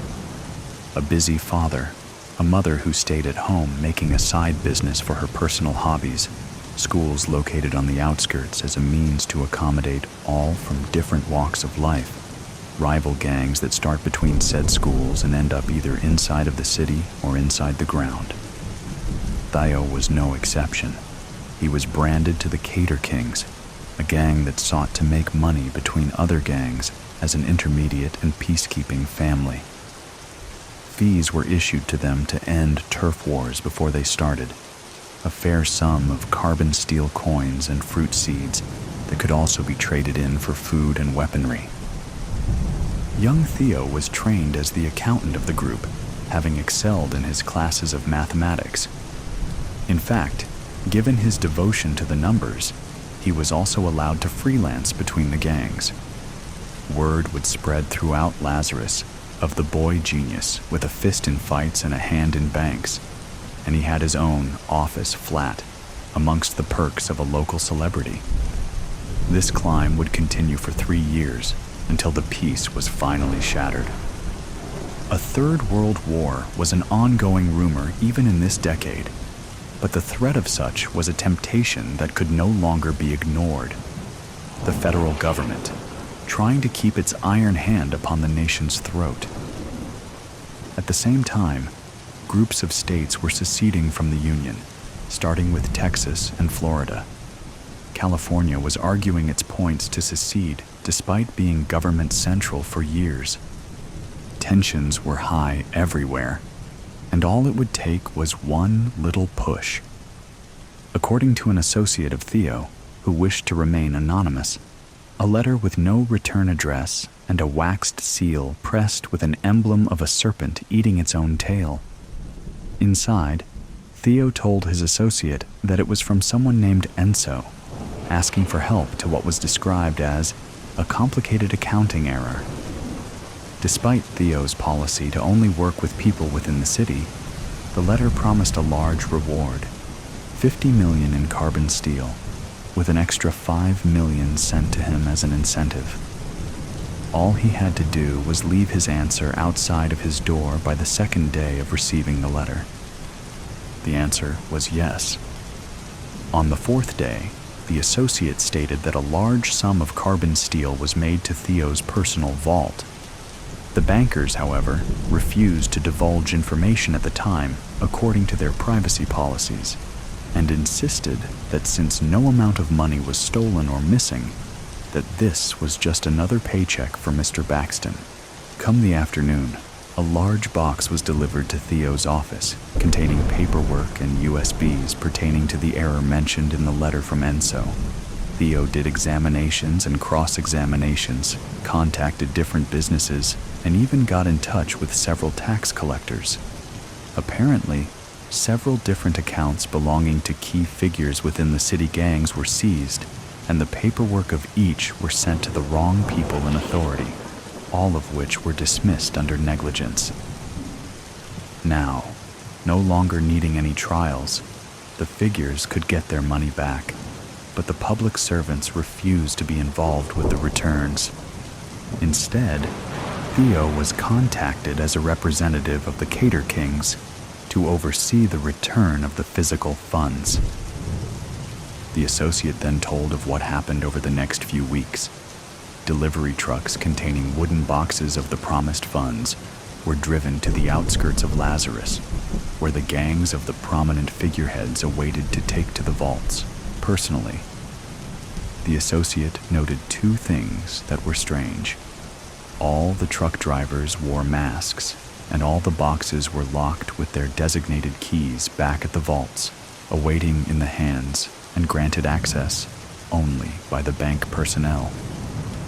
Still, the gangs were happy to have their money back, and they praised Theo and the Cater Kings as heroes. The associate refused to answer any more questions, as he had pled the fifth with great tremoring. He was excused and escorted back to his home. The rest of the case was a jigsaw of events relayed by the media that left Lazarus with blood in the streets, controversies and conspiracies, and many unanswered questions. Several stores and storage facilities of fruit seeds were set ablaze over a course of 9 days. A week later, large crowds were running at large around the streets whilst throwing glass bottles and broken pieces of concrete at vehicles and buildings. Citizens were set in a panic as droves of gang members washed upon them like a furious flood. The local police had to team up with the city's firefighters to stem the flow of violence, but they were outnumbered and could only give way yard by yard. The hospitals were soon filled to capacity with victims of the assaults, several of which were fatal. What caused this outburst? It turned out that it had to do with a bounty of 10 million carbon steel coins for the capture of Theo Baxton, with double if caught alive. Apparently, one of the heads of the gangs issued the order not long after the delivery of the boxes to the banks. A call was made from the bank once the packages were opened, citing fraud via forgery and non-delivery of goods, followed by a plea for help against an all-out mob assault.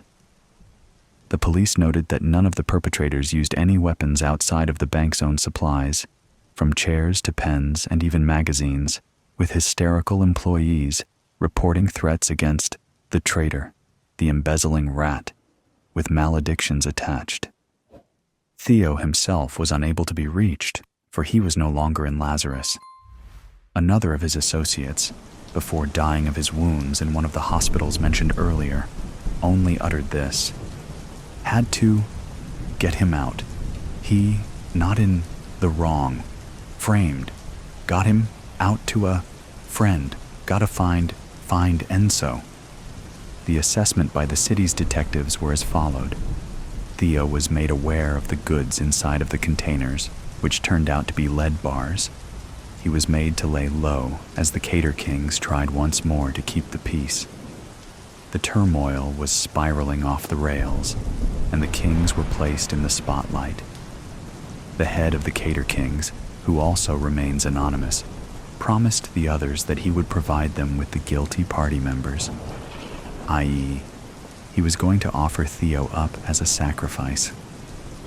Theo was made aware of this by one or more of his associates, official or on the outside yet on his payroll, and had to arrange for departure. Then came the arson, and that pushed everyone over the edge in desperation, especially with the bounty issued and made public despite the denial of the gang leaders giving such an outcry. Theo and company had to fight their way out of his flat and office to the getaway vehicle, which had to blow through pockets of people, as obtained from the records of different doctors overseeing patients who were all victims to the same speeding car that bowled them onto the streets. All good things must come to an end, and for a young man with a talent for numbers, it was almost curtains. About 900 people were admitted to the hospitals, with 88 losing their lives. Amongst the lost were 13 cops, 15 firefighters, 9 store owners, and a mixture of citizens and gang members.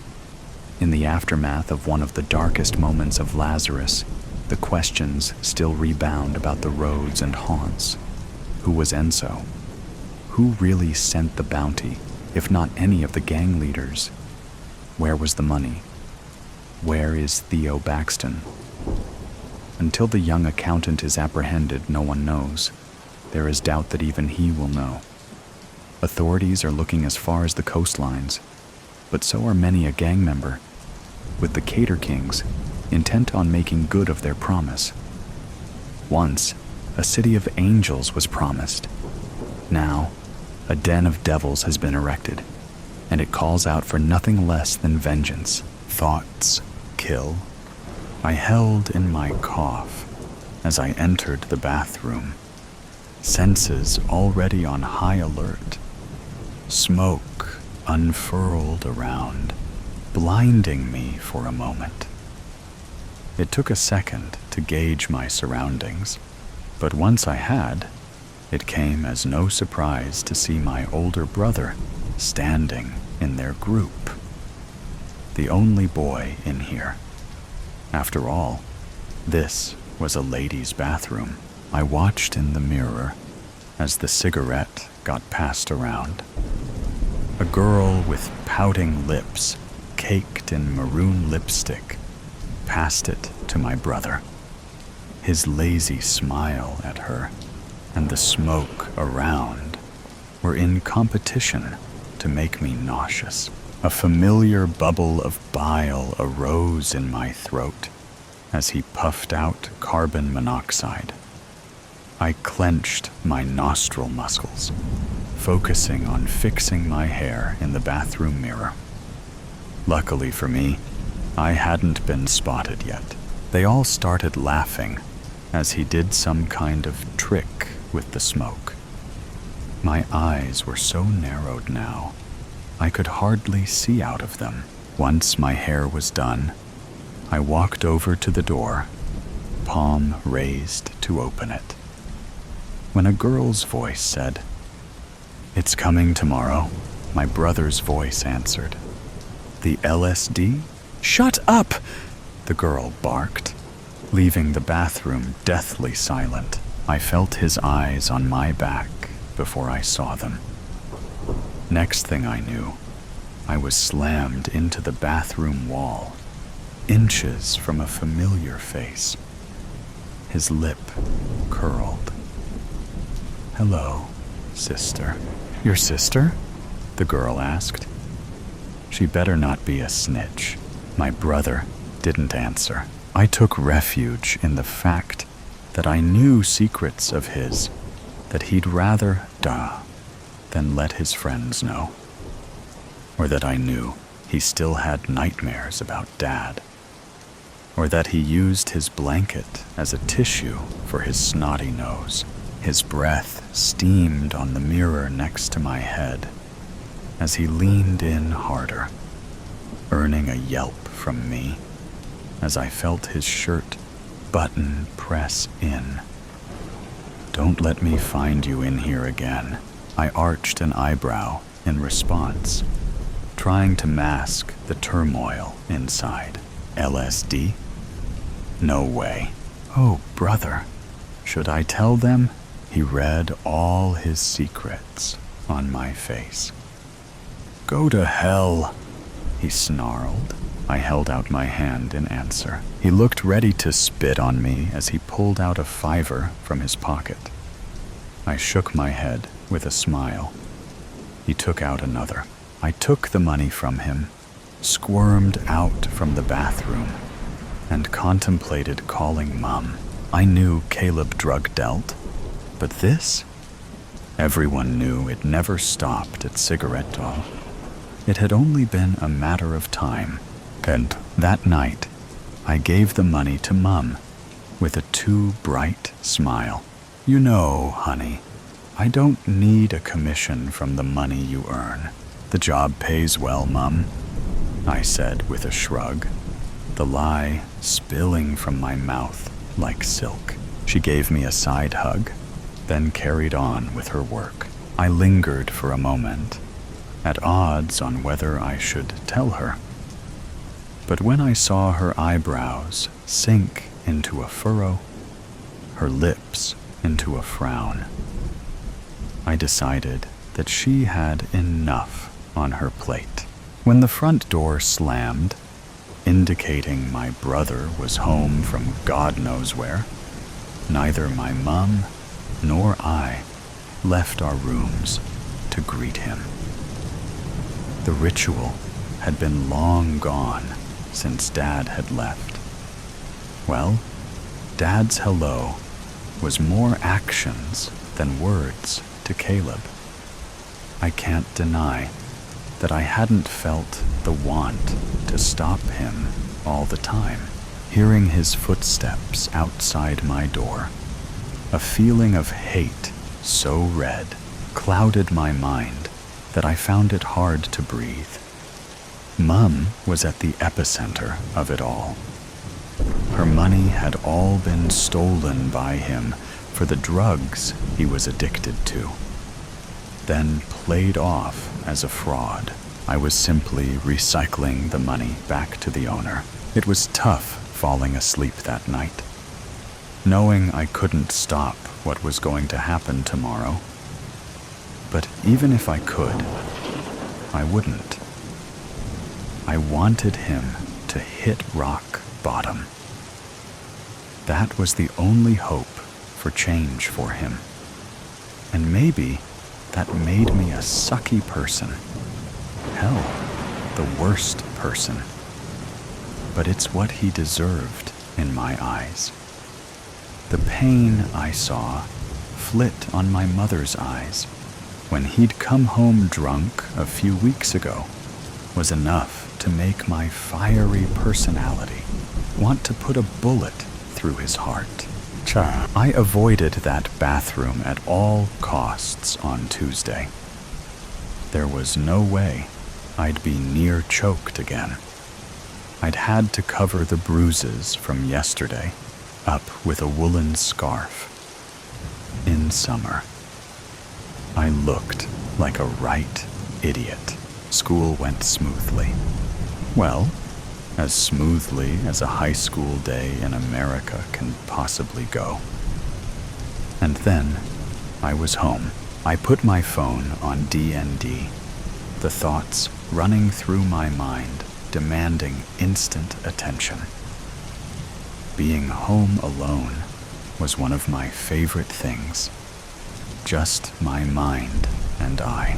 I sat on my windowsill, watching the city below me. There was something so serene in feeling the wind play on your face, to be isolated, but to also see hundreds of people below you, hustling around. I wonder if this is how God feels. I don't know how long I sat there for, but when I next opened my eyes, the sky was pitch black, and the city was now bustling with partygoers, dressed in sparkling dresses, with equally shiny champagne glasses in hand. I quickly climbed inside, wondering why my mum hadn't called for me yet. But then I heard a noise from her room. I hadn't realized how tight my chest had gotten, but it loosened as I felt her presence in the house. Caleb wasn't home yet. "Mom?" I asked, tentatively pushing her door open with a toe. I got a shock when I saw her bloodshot eyes turn up to look at me, tears streaming down and mixing with her mascara. I rushed to her side. "Mom? What's wrong?" I asked, a little forcefully, the panic already rising. Her eyes held mine as she whispered the words I thought I'd never hear. "Caleb is dead." The phone finally rang. It had been 5 days. The investigators said they'd call once they found out what had happened. "LSD doesn't kill," I murmur to myself, over and over. But it doesn't change the fact of what happened. "Hello?" I answered, words tasting weird on my mouth after not talking for nearly a week. "Is your mother there?"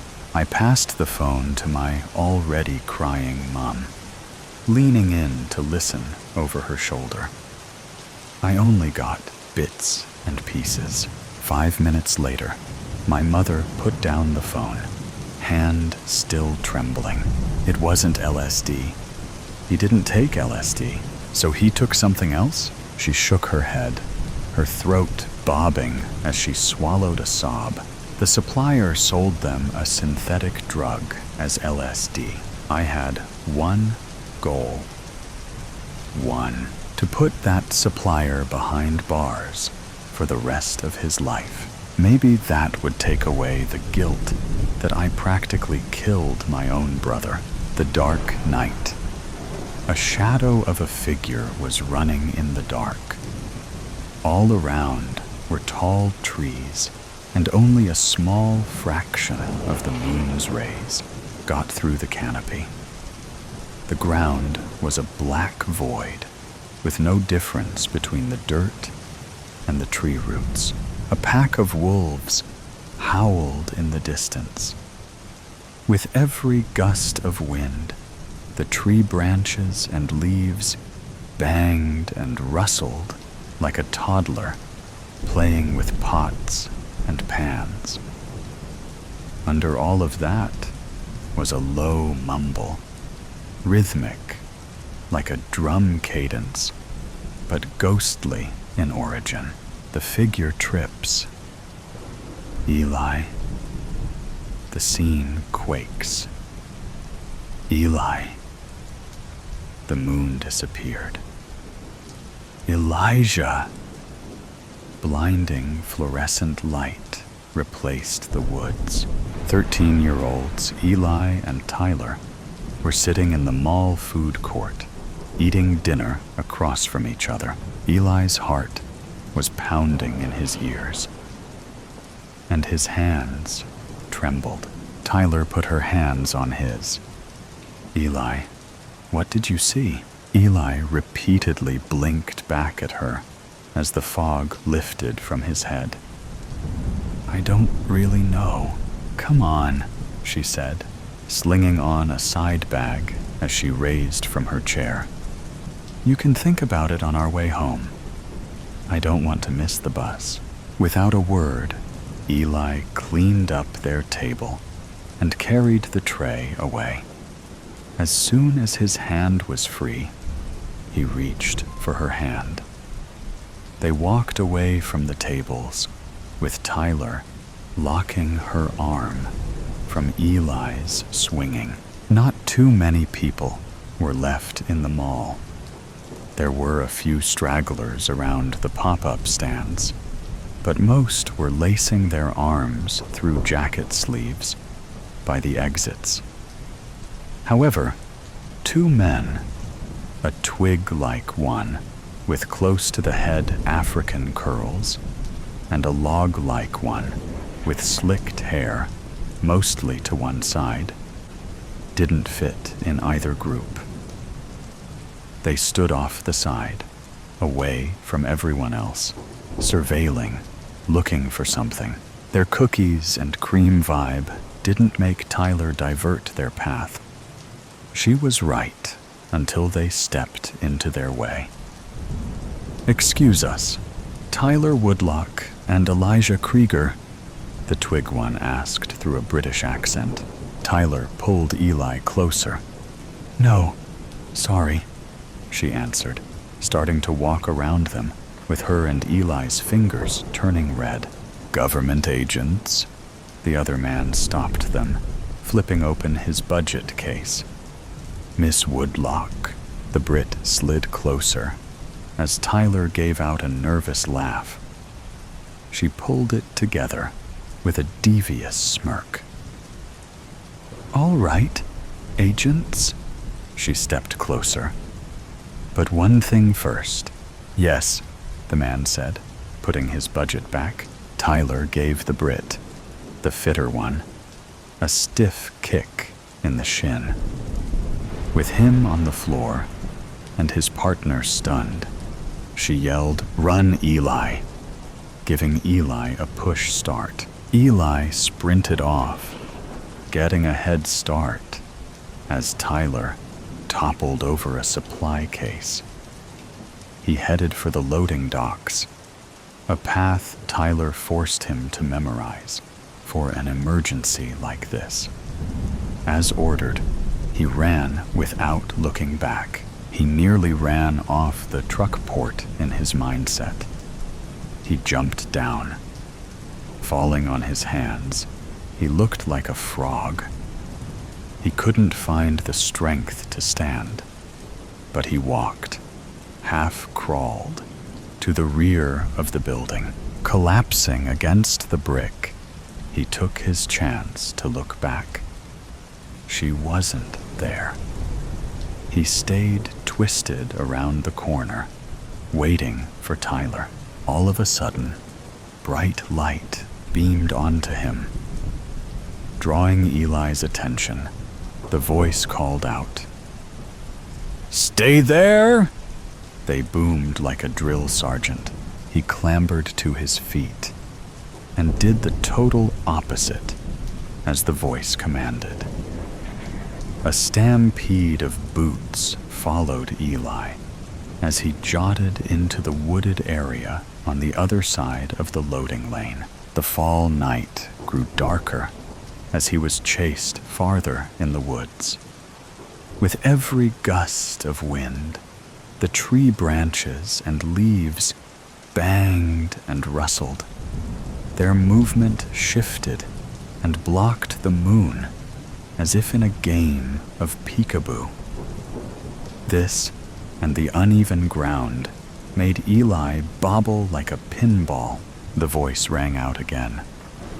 "Get him! Don't let him get away." It allured him to look back. A light show of flashlights was going on behind. Even with all the light, however, the people remained shadows. A gopher tunnel tripped Eli up a bit. As he looked up, a pair of amber eyes, low to the ground, stared at him from a few yards away. The progression of howls following the encounter made Eli run fast. He couldn't hear the boots anymore. He would turn his head a few degrees before forcing it straight. The last one sent him flying into the ground. Tyler peered over a row of bushes. Eli laid on the ground, with only his chest moving up and down. As soon as she raised from her position, two men came into view. One went to Eli's side, and the other pulled out a radio. Asset found, about 4 clicks due east of the loading dock. The radio guy looked around the perimeter as the second man searched Eli's pocket. Tyler fished around in her bag.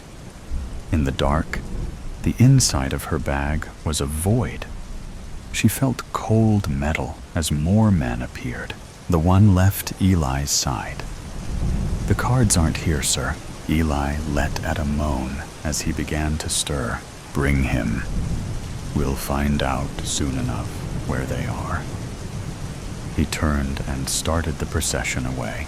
Radio and Pocket Man gave each other a glance before Pockets threw Eli over his shoulder. The remaining men followed. Tyler took her hand out of her back. She fell to her knees, with her hands on her face. As the first tears started falling, she wiped them away with her fists clenched. She ran back to the mall, heading towards the parking lot. Her head bubbled back and forth, looking at the cars and people. Losing her structure, she fell back on her knees. She started crying again, right before her ears perked up. Snapping her head around, she saw the 2 agents from inside. "We lost, ma'am," she heard the agent who threw his badge in her face. They were ready to run. A grin grew across her face. She spined back, with her attention being grabbed by the rear of the car she fell in front of. The license read, CA exempt 387690. She had seen enough of those when the police raided their Romani dwellings. The odds of that being their car, she didn't know. Not did she know the odds of them automatically unlocking it far enough away that she could climb into the trunk before they were close enough to see. The 2 agents and their unknown guest arrived at their motel on the outskirts of town almost an hour after Eli was taken. The building wasn't too big, just 2 rows with 8 or so doors each. Behind each were a single room and a bath. The agents went first. Tyler waited until she couldn't hear them anymore before pushing out the back row cushion. Sitting on the floor of the car, she watched as they entered a room with the number 6 on the door. She opened the door carefully so she wouldn't hit the next car. In the same manner, she closed it without a sound. She strategically stepped as she reached back into her bag. After peering into the room's window, she saw the 2 agents with their backs to the door. There seemed to be nothing but a wall in front of them. But that didn't bother Tyler. She walked right in and pulled her hand out of her bag before slamming the door shut. The agents jumped if shots had been fired. They found that they weren't too far off. Dropping their phone, they were face to face with a gun barrel. "Hello again, miss." "Woodlock," one agent said, through his British accent as they snuck for their weapons. "Don't patronize me," she said, cocking her gun. "Do you think you can pull yours before I shoot the both of you? I've already proved I have grace under pressure." They both bring their hands forward. "What do you want?" the other one asked.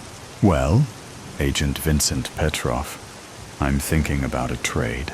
Flaunting his arrogant British accent, he asked, "What would you have that we would?" Cutting him off, Tyler pulled out a deck of tarot cards. "Really, I might be a child, but I'm not an idiot." "That still doesn't answer my question," Vincent said. "I want Eli back." "Excuse me, even if I believe for a second you're not with the men who took him, you bring him back to me, and you get these no-so-meaningless cards, and we all live happily ever after." The agents gave each a glance. "Let me make this easier. You do this, or I shoot you, and go on my merry way." Eli was groggy, teetering between awake and asleep for the car ride, though no one could tell through the blindfold, nor from his position in the trunk. They had tried his wrists and ankles to stop the little fight he had in him. No kicking, no hitting, no running. More helpless than he was without Tyler. He was asleep when the car stopped, but was jarred awake when one of the men yanked him out. Being bobbled around, his face was red and breathed deeply, trying to keep dinner in. The only relief came when he was dropped to the floor. After the bang of the door, Eli was left to wait once more in the dark. He pulled at his ropes, only stopping when the burning turned into paper-cut sensations. No closer to freedom, he crumbled, stopped straining, stopped fighting, stopped holding it together. Back at the motel, Tyler sat crisscrossed on the first bed from the door, yanking her locket back and forth on its chain. She stared at the agents that sat on the other side of the room. She tried to hear what they were saying, but they put the same effort into the opposite. "What are we going to do, Miles?" Vincent asked. "Play the game. Easier said than done. We know when, where, and a fair idea of by who. The who is what scares me. I would be more scared of the lass if we don't." "I agree with Agent Walker." A woman, dressed in a white skirt suit with her dark hair in a spiral braid, said just inside the room. Ms. Isles? Vincent jumped out of his seat. Tyler did the same. She stared at the woman, jotting a glance at the door, then back. No one heard the door open or closed. "Hello, miss." "Woodlock," Ms. Isles said, raising her hand. "Hi," Tyler said, more like a question than snipe, without shaking her hand. "Well, do you want the good news or the bad news?" "Good would be best," Vincent toddled. Isles looked at Tyler. "Find the boy. Bring him back. Finish your original mission," she said through a smile. She began to walk away. She already had her hand on the doorknob before any of them stopped her. "What about the bad news?" Miles shouted. "Work with her, Walker. Work with her," she said, leaving before and without argument. Eli had no idea how long he was asleep for, but when he opened his eyes, he was met with a blinding light. He stretched out to find his legs and arms unbound. Panicked and joyed, he shuddered and jostled. He missed the hand on the wrist. A shadow eclipsed the bright light. "Do you mind not moving?" The voice sounded familiar. With the light masked, Eli could start to see the room. First, the man kneeling in front of him, graying hair, flannel button-up shirt, and placid blue eyes. Then small red spots on the gray cement floor. And last, white bandage roll, some on his right wrist, and the man wrapping more onto his left. "I think you've bled enough on my floor for today," the man said, finishing his work. "Your floor? Don't be put off by the casual dress. I'm the boss here. And that's why I can offer you this. You answer all my questions, and you can go home to your gypsy family, to your sweet wife, Tyler, without any more harm." "What do you want to know?" Eli asked as he sat up.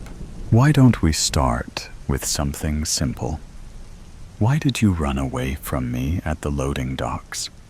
said the man who blared a flashlight in Eli's eyes earlier that night. Vincent sat at the small two-person table, glaring at a street map and a calculator.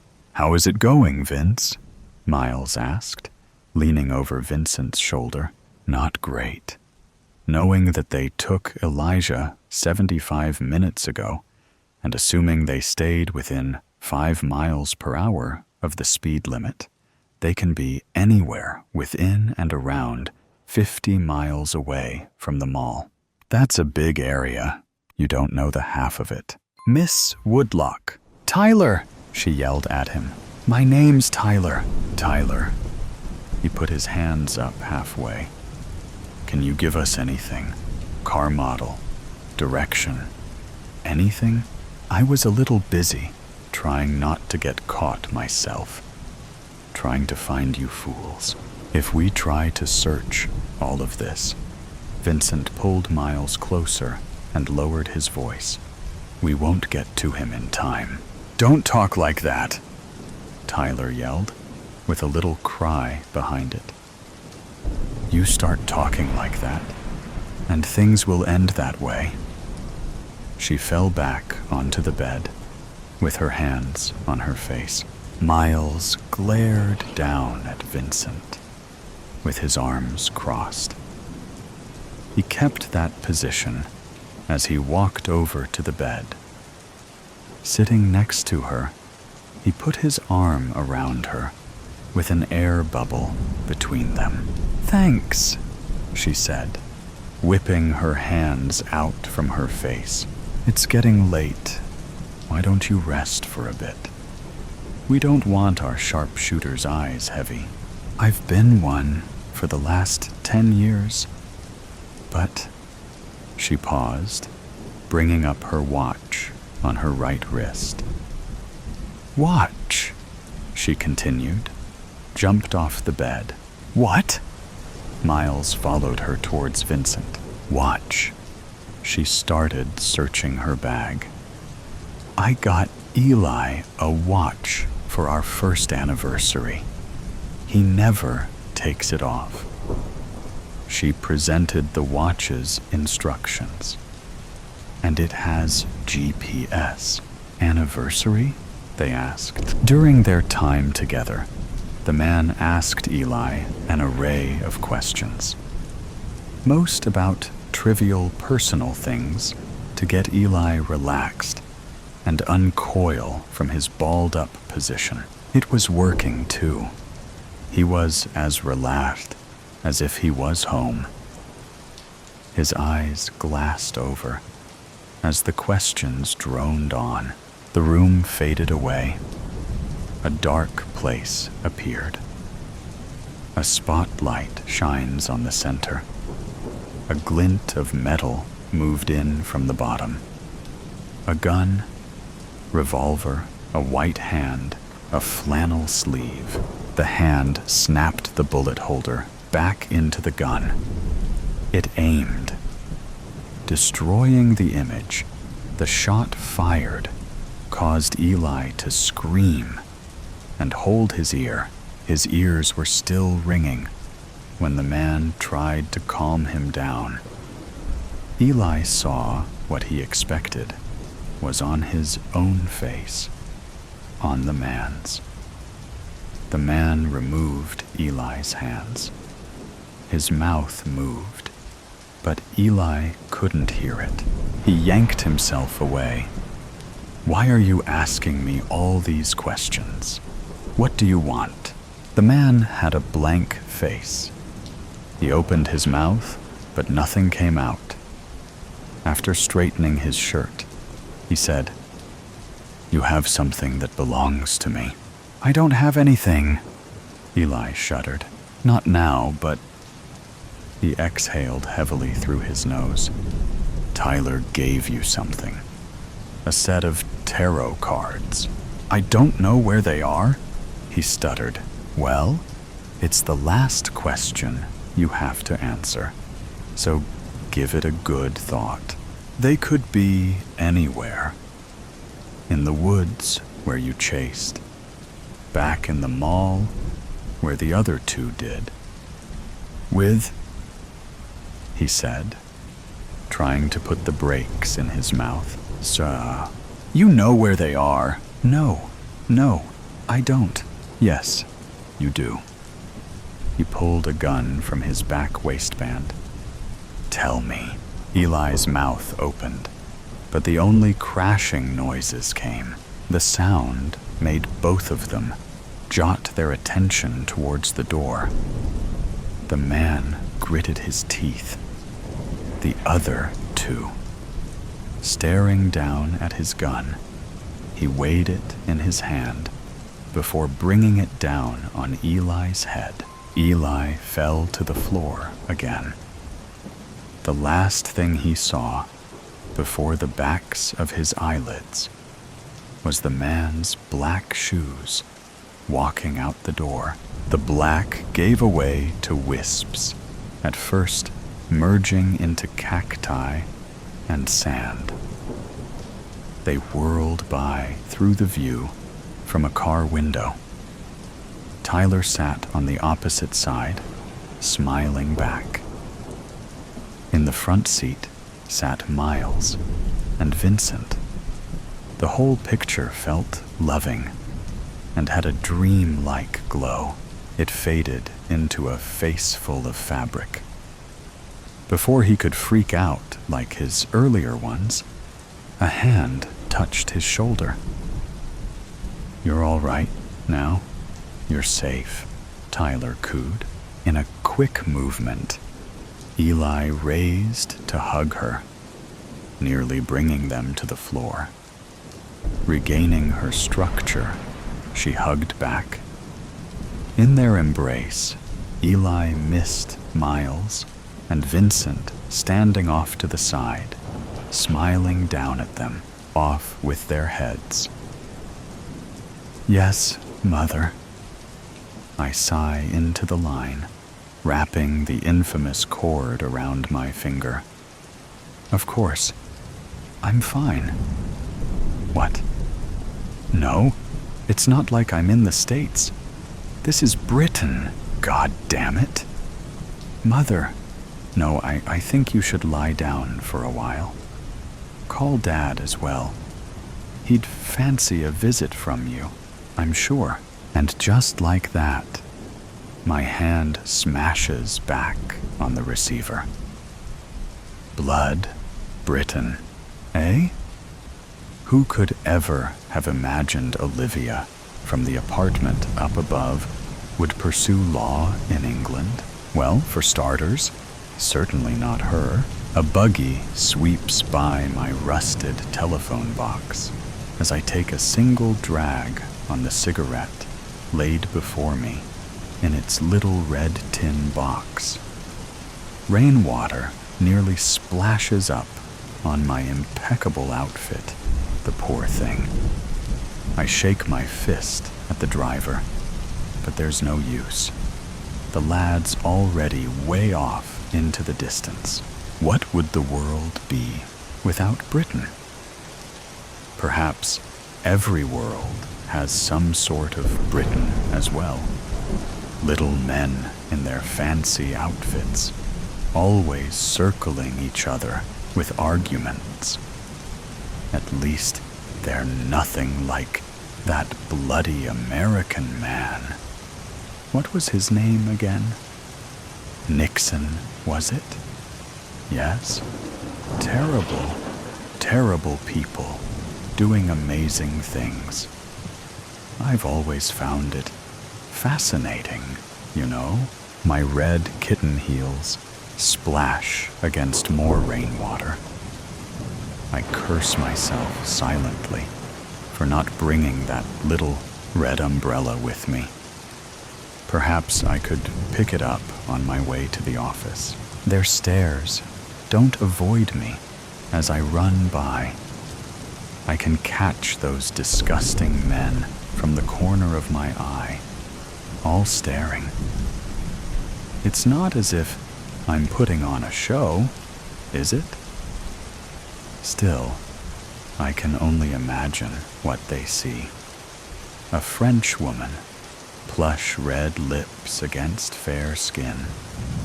I even tried to wear my longer crimson dress today. Turns out that effort proved fruitless. I jump into the office, gasping as the heat blasts me behind the wooden panels.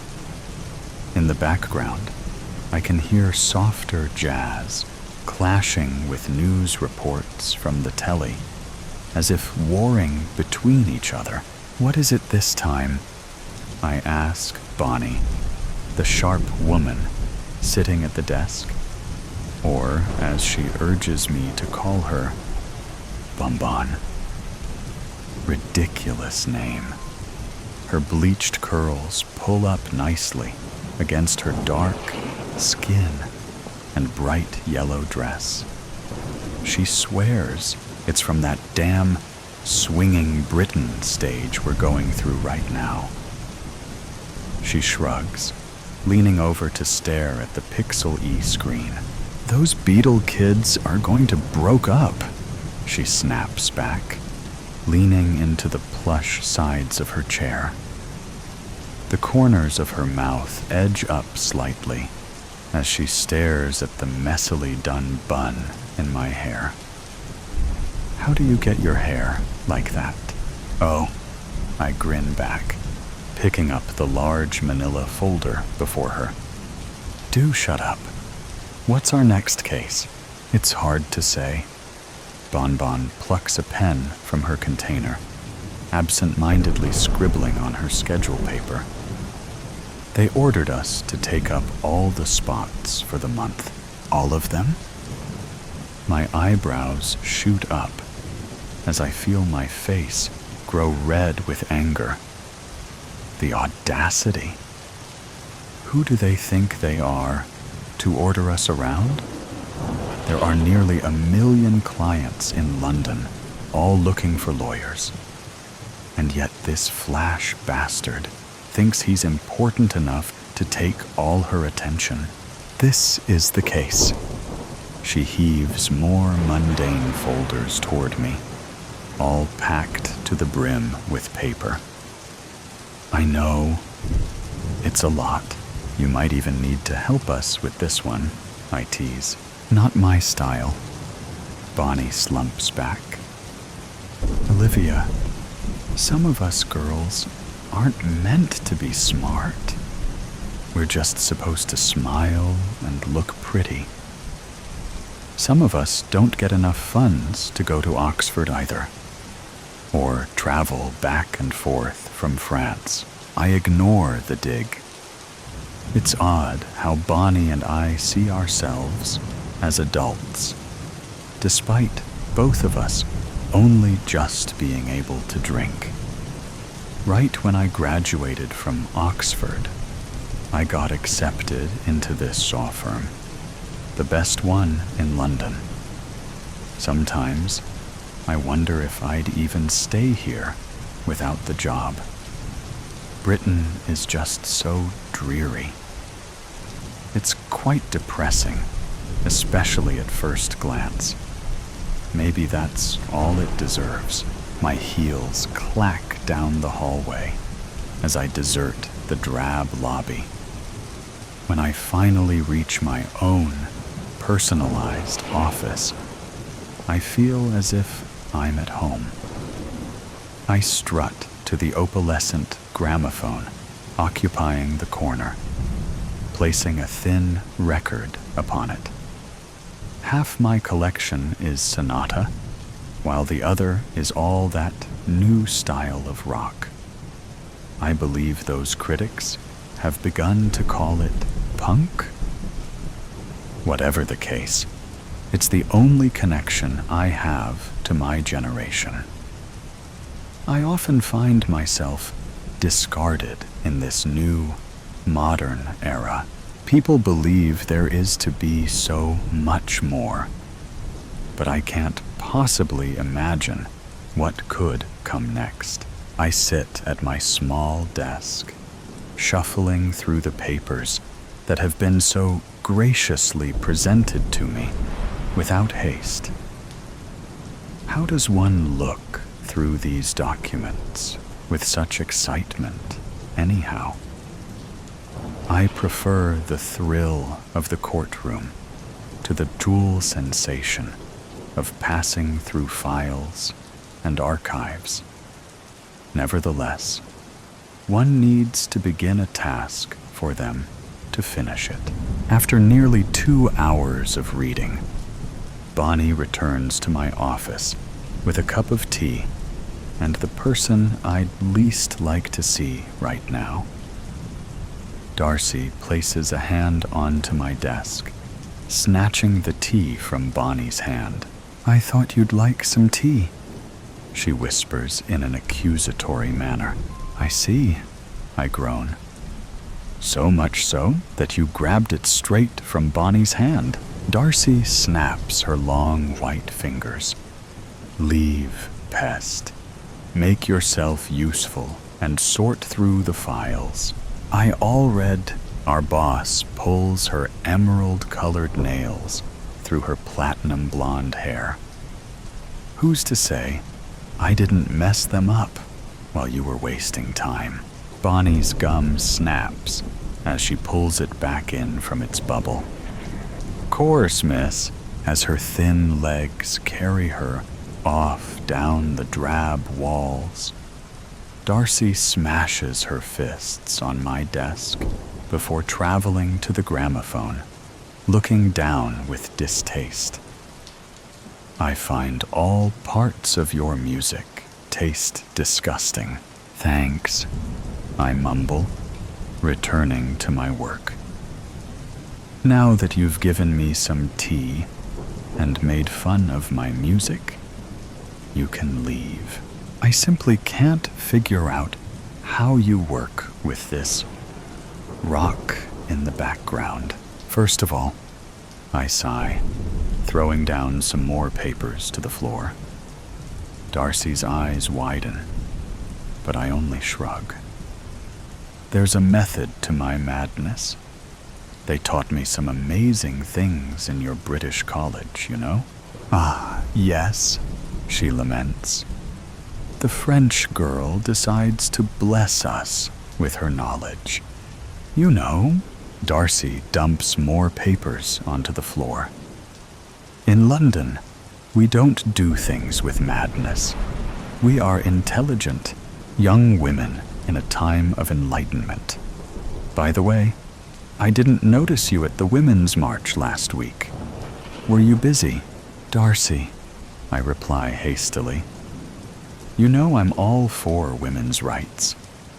Of course, there are things that I'd rather be doing than marching for them. What? She squawks, almost knocking over a clock now leaning dangerously toward the ground.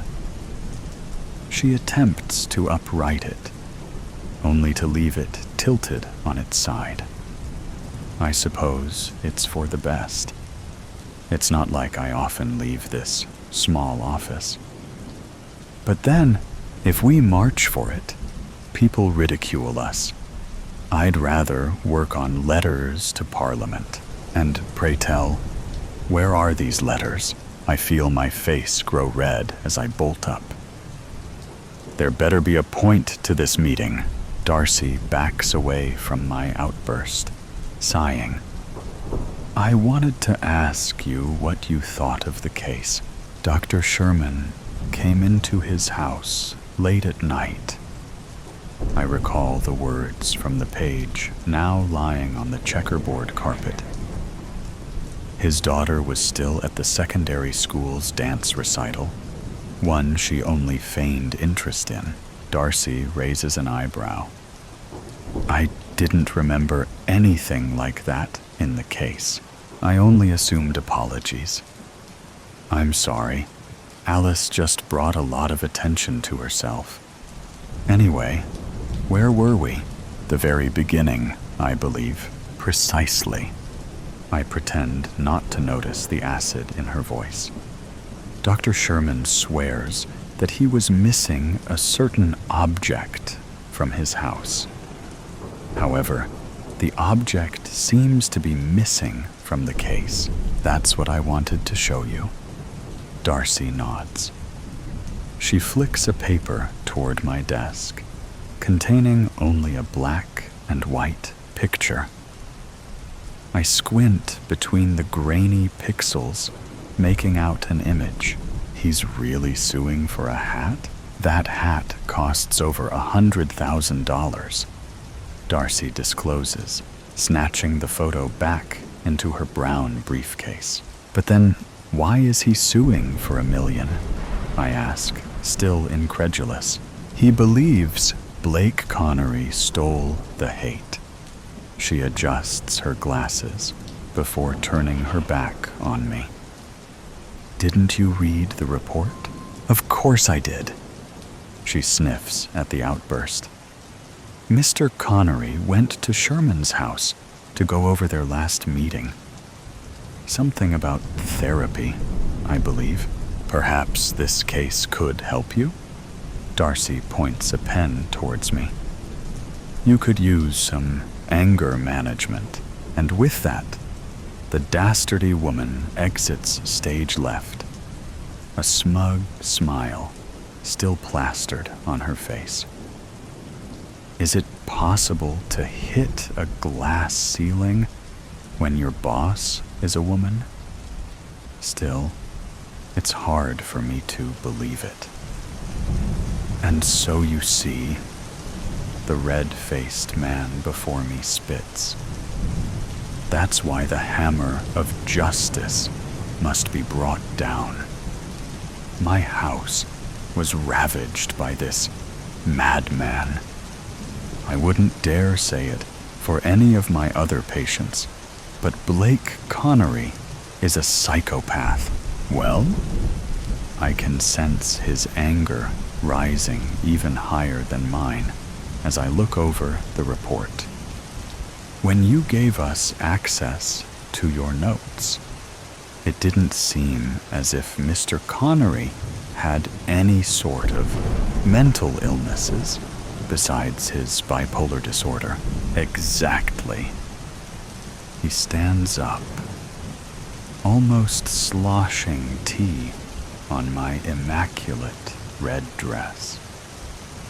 When Darcy had permitted me to interview Dr. Sherman, I'd expected someone much less unhinged. Why is it that the mad are always the most composed? He put on a farce. Dr. Sherman sits back down, crossing his hands. It's almost obvious that he's trying to pull some therapeutic shit on me.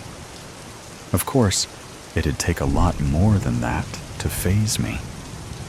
Either Sherman's a bad therapist, or he truly is under a lot of stress from losing his hat.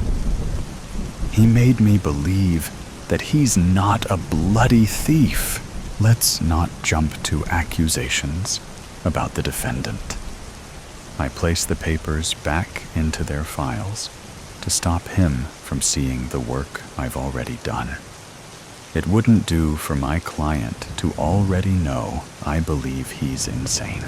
Oh? A mousy blonde jumps into the scene, perhaps around 16. Nearly the age I was when I first came to this despicable city. Ignore Papa's ravings. He's just angry still, and rightfully so. For a moment, I'm afraid that he'll slap the girl I've already assumed to be Alice, but he laughs it off. Perhaps she has a therapeutic herself. Despite that fact, something bubbles inside of me as I stare at her in the slightly blue dress. It's my most prized possession. I can make you another, Papa. Alice leans down to hug her father's neck. He smiles, then turns back to me, the joy already wiped off his face. What can I say? I have that effect on some people. I'm sure you can, my butterfly, but we must bring down justice. And with that, I'm immediately done. I've gathered almost useless information, and then it daunts on me. This is what it's going to be like for a straight month, maybe more. This is what I despise about this city. Everything is either gloomy or wonderful. The people, the jobs, the world. But one thing stays the same. In fact, that's the charm of it. Everything is stagnant, orbiting around the world. We all get a chance to be in the spotlight, and sometimes that's the worst part. I think I have enough information for today, I sigh, placing my tea down with a slow clink. Is it enough to incarcerate the bastard? You're suing him, I remind Dr. Sherman. He's not going to jail? Ha! When I'm done with him, I'm sure that won't be the case. I hired the entirety of the best law firm in the city to work on my case. I can't lose. I'm done arguing with him. On any other day, I'd gladly debate with him until he realizes how much of a damn fool he is. But today, it's almost impossible. The streets are nearly deserted for a crisp May day. I can hear the roars of a crowd in the distance, but there's no one on this street. I check my watch. disappointing myself almost immediately. It's still technically my lunch break, and I haven't found anything useful yet. I'd usually be good and done by now. Instead, I'm stuck in this rabbit hole of a case. No evidence, and I'm surrounded by lunatics. Just my luck, naturally.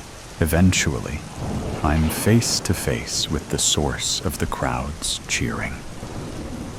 A band plays upon a large wooden stage, surrounded by small bulbs holding dead string lights. It doesn't take long to find a familiar face. Bonnie? She twists around, staring at me in fear. Her voice comes out way too fast, almost like Dr. Sherman's. Okay, look, don't tell Darcy. I just heard they were playing today, and I'm not telling Darcy, I urge. Anyway, they're pretty good. Better than anyone else on the radio, at least. What's their name? The Hatters. Bonnie shrugs. I know. It's weird. No? I shake my head. More like a coincidence. Ugh. She hangs her tan arms around my neck, jumping to the dark, sporadic beat. Are you still on that case? Well, Bonnie. My voice drifts off before I can dish out a biting comment. Wait. How do you know about the case? She blushes deep red. I might have read it. You did? I laugh incredulously, fixing it immediately after.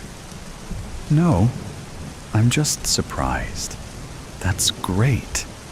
I could use some help. But what made you decide it? Well, Bonnie shrugs.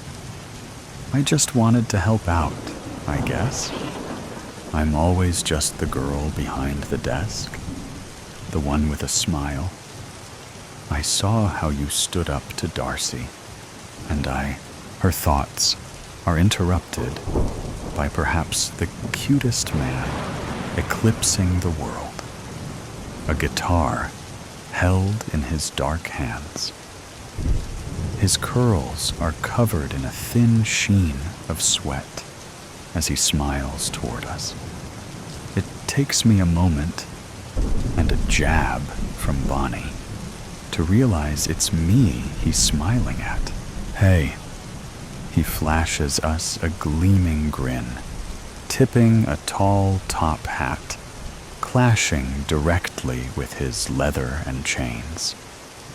Name's Blake, and just like that, the conversation is ruined. No? The smile fades a little as the band on stage drifts off. I guess he's their central power source. I can't understand. I blush profusely. No, it's not you. I just mean, you're Blake Connery, I assume. Bonnie's eyes flash with fear at the notion. I mean, I know it's random. It's mad, but it's so me. Was it fate that brought us together? He brushes past Bonnie, but for once, I don't see her angry that a man is ignoring her. I can see the emotions warring in her mind. On one side, we know that I'm going to have to possibly rob him of all his money. On the other hand, he's hot. You know my name. Well, I pull out the manila folder, reaching for the picture displaying him I grabbed from Dr. Sherman's office. I also have your file. He doesn't display the reaction I expected. He leans back, staring down at his watch. You're working for Sherman, huh? That seems to be the case. So, Bonbon leans back, grabbing her bright yellow purse. I should probably. She leaves her bleach blonde curls bouncing in the wind. Can I just tell you? I try to imitate his smile, only to completely cringe. That man is clearly insane. That gives him a laugh. It's his daughter, Alice? Now I have to stifle my chuckle. But she's innocent. Ah, that's just what she wants you to believe. Say, how about you stick with me, and you win this case for me? I have heaps of knowledge for you. And I suppose you know this because you're an expert lawyer? Dr. Sherman holds all his meetings in his house, Blake recites. I was there lawfully, and I never stole his hat. But we don't have the security cameras. I beg your pardon, Sherman has cameras. And even if he won't give you access, I will. And you lawfully took these? Ya got me there. Blake stares sheepishly down toward the folder. I have connections. And that isn't shady at all. If you've been having a bad time in this city, it's because you haven't been living like me. I know it all. That doesn't answer my question, genius. Look, Connery stares back at the clock again. Are you on a break? I have about an hour or two before I need to return to the office. Sherman cut the meeting short. Have lunch with me. I promise that by the end of it, you'll be swayed to my side. And what does that mean? He produces a wallet, holding up a wad of cash. Whatever Sherman paid you will look like a joke compared to what I can give you. I'll even give you more than just money. Okay. I blush. Let's just lead the way, gladly. Miss Olivia. Blake flashes me another dangerous smile. I believe this will be the beginning of a great union. Attempted murder. New case, Noella. Thump. A stack of files in a manila folder lands on the desk in front of me, sending my papers flying. Great. Now my spotless office has papers everywhere. I huff and look up to glare at my boss's departing back. No case summary? He turns back, talking a few strides into the office and closing the door behind him. That's the good thing about being one of the top-ranking detectives in our firm. I get an office to myself. Unlike others, such as Otto and Shorelick, who have to share one. It gives the privacy and thinking space one needs when uncovering confidential cases. Young woman, aged in mid-20s. Her name is Enya Brown. Enya Brown? The Enya Brown I rescued from a dark alley a year ago? I turn back to him, nodding in acknowledgement. She's reported claims of stalking and attempted murder. Interesting. Any reason why I was given the case instead of the others? I might be a detective chief superintendent in our firm, but there should be plenty of others qualified to take this case, especially those in his inner circle who don't have other things such as helping to run the faculty to do.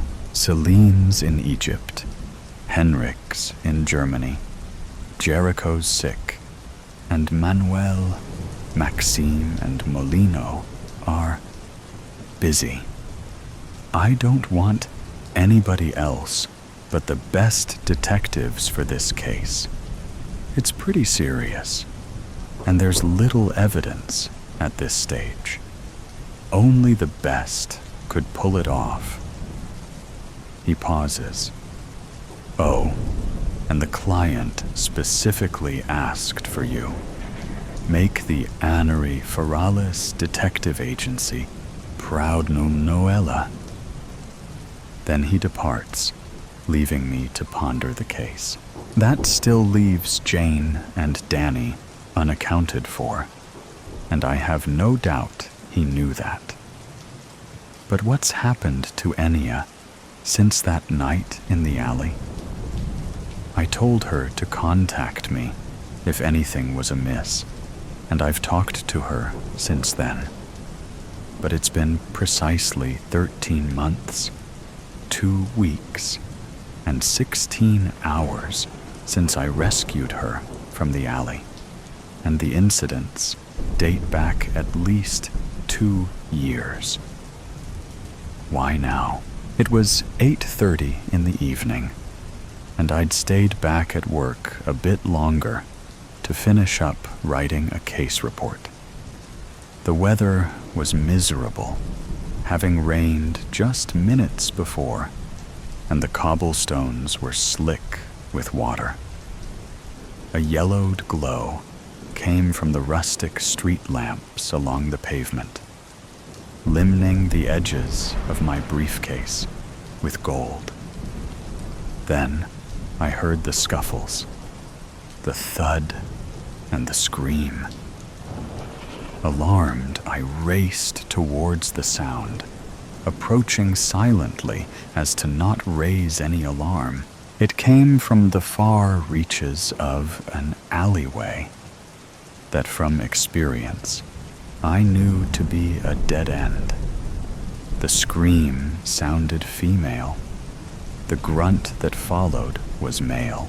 I peered into the alleyway to see an auburn-haired female struggling against a bulky, dark-haired male's solid grip.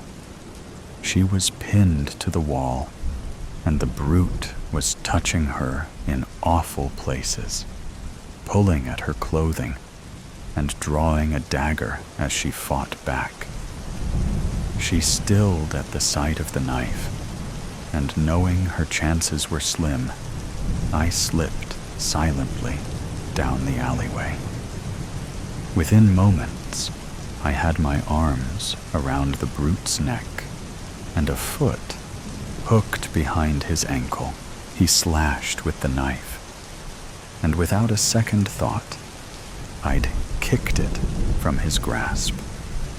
With the brute pinned on the ground and his neck held in submission, I choked the air out of his lungs, enough to render him unconscious, but no further. Quickly, I picked up my briefcase, glancing up to the young woman before me. She still hadn't run. "Are you all right?" "I'm okay, I suppose. Thank you." She looked away down the alley. "Will he be okay?" "He's just unconscious. He'll wake up in a few minutes, so we should head off. Do you need somewhere to stay?" She shook her head, but her eyes were distant. I shouldered off my coat, wrapping it around her shivering form. "Come on, girl. Let's get you somewhere safe. We'll get you nice and warm." Within 5 minutes, I directed her to a nearby hotel, had her swaddled in blankets and a cup of hot cocoa before her. She was too shaken to ask her any questions, but I could only assume what had happened. I remained with her for as long as I could, heading off home before my flatmate would worry about me. As I stood to leave, I retrieved a business card from my briefcase. If you need anything, hun, just give me a call. I'm happy to help anytime you need it. I slipped it onto the table in front of her and quietly let myself out. The card on the table before her read DCS. Miss Noella Anderson, Anari Ferrales, Detective Agency, PH 0427738813, email noella.afta.org. Peeking my head into Skorlik Kuhn and Otto Schuster's office, it comes as no surprise that Otto is playing video games, and Skorlik is sitting on the windowsill reading a book. New case, fellas. Briefing in my office in 10. An acknowledging grunt from Shorlick. But I'm in the middle of the boss level, Noella. If you make me go now, I'll lose all my progress. Otto whines. Suck it up, Otto. I've given you 10 minutes. That's enough. You shouldn't be playing video games anyway. You know that. He whines again, and I leave them to their activities, returning to my office.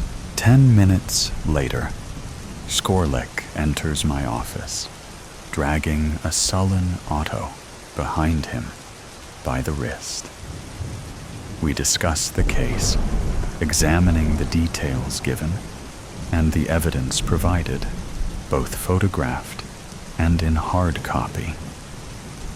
Skorlik and I figure out a plan forward, while Otto sulks. He'll confirm the DNA sample, while I trace emails and calls to Enya. Then we'll interview neighbors and retrieve security footage.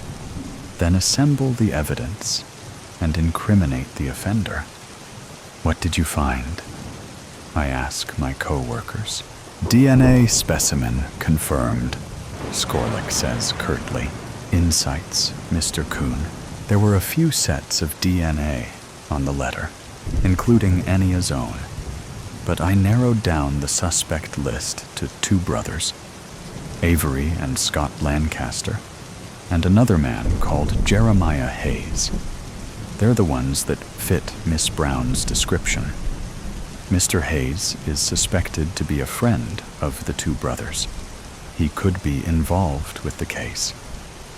Skorlik Kuhn sights back at his chair and glances at Otto Schuster, the other detective on my team for this case. Anything new, Mr. Schuster? Quit the formalities, please. Nothing new, but I have a question. Skorlik, were both brothers' DNA on the letter? Indeterminate. Why? Unconfirmed. Well, I personally think the brothers are twins. Just saying. Any evidence, Otto? No. Search the database, though. I get the feeling they are. I search the database, and sure enough, they're twins. Paternal twins at that. Huh, look at that. Otto was right. They're identical twins, which explains why it's determinate. They have the same DNA. Skorlik nods, and Otto grins smugly. Well, fellas, guess we have our list of suspects. I traced the anonymous threat emails and calls to Miss Brown, to Avery Lancaster's house, and areas that he's reportedly visited. Oh, and it's not listed in the case. But after she was cornered in the lane, the ID card was found on the unconscious man, and it said, Avery P. Lancaster, precisely the person all our other evidence has pointed to. Other evidence, such as him being one of Ennia's ex-boyfriends, and being one of Ennia's suggestions of the suspect. That Avery guy must be some sort of creep, considering the things on that file, Otto commented. I wonder what his middle name is. Peter? More like P for psychopath, I mumble under my breath. Psychopath starts with S idiot, Otto says, turning to Shorlick. He puts his hands up, trying to tell Otto it wasn't him, but Otto gives him a skeptical look. Dumbass, it starts with P. Skorlick mumbles, glancing back at me. Meeting over. I get up to leave as they start to squabble. Psychopath starts with P, Otto. You should have learnt that in high school, I say, leaving Shorlick's relieved face and Otto's infuriated expression behind me. Walking door to door in Avery Lancaster's neighborhood, Skorlick, Otto, and I have found very little. The young family that lives across the road said that he's a nice guy that tends to keep to himself, but they'd only moved in recently, so could not provide much detail. The lesbian couple and the old man living either side didn't know anything of interest. Overall, there wasn't too much evidence that they could provide, but they agreed to let us view their security feeds that had a view of his house. That only leaves interviewing Avery himself. Knock, knock. The hollow sound reverberates through my fist as I knock on Avery Lancaster's front door. Good morning. Is there anything I can do for you? Avery's puzzled face steps out from behind the door. Yes, sir. I am Detective Chief Superintendent Noella Anderson, and these are my colleagues, Otto Schuster and Shorlick Kuhn. We would like to talk to you for a minute, if that's okay with you? Of course. Is anything wrong, miss? He looks genuinely oblivious and concerned, and I'm nearly convinced he could be a great actor. We'll speak inside, please. Was it my brother? I told him that rock adventure was a bad idea. I raise a brow. Your brother is fine. If we may? He lets us in, leading us through impeccably neat rooms and into the dining room. It's business time. Do you know why we're here, Mr. Lancaster?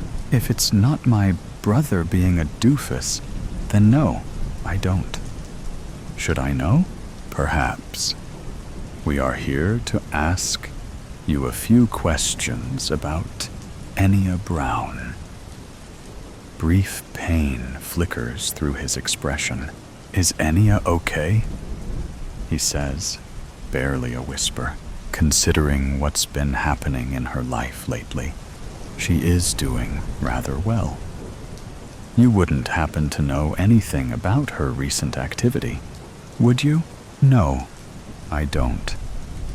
I haven't spoken to her since we broke up, and I haven't seen her since.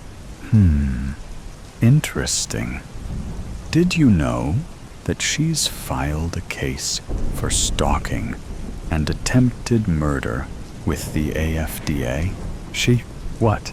You are the prime suspect, and all the evidence leads to you. So if you could tell us the truth, that would be greatly appreciated. He nods. Now tell me again, when did you last see her? About 2 years ago. We went out with a few friends, but I didn't really talk to her. It was still awkward from the breakup. Right. Was anything of notice said? Scott said she was hot. Enya ignored me most of the evening. But no, Nothing of notice. Now why did you and Enya break up? She was going to study overseas, and my grandmother had just died, so the timing wasn't great for either of us. It pained us both greatly, but we knew it was the best for both of us. Neither of us have been in a relationship since, at least as far as I'm aware. Would you be jealous if another guy showed interest in her? No? I would respect Enya's decision to move on. She deserves to enjoy her life. Oh, come on, Otto bursts out. Quit the sappiness. If you haven't seen her in 2 years, then explain why 1 year ago she was attacked in a dark alley by a man fitting your description, wielding a knife. A man, I might add, that had an ID card with the name Avery Lancaster on it, or why your name was encoded into a death threat letter to Enya, Shorlick adds, and why the threatening calls and emails were traced back to your very house. Avery gets paler and paler with every question, as if realizing that he has no way out, realizing that he didn't hide his tracks well enough, and he was caught. I don't understand what you mean. You hear what we said, Mr. Lancaster. Your DNA was found on the letter, and there are all these other cases of evidence. Do you mind if we have a look around? We show him our search warrant, and he nods solemnly. Avery leads us around the house, showing us through the different rooms of his house. There's nothing much of notice in any of the places we search. This guy is pretty good at hiding his evidence. And this is the guest bedroom. My brother keeps some of his stuff here sometimes. We nod and have a poke around. We're just about to finish up when I spot a discarded plastic bag in the wardrobe.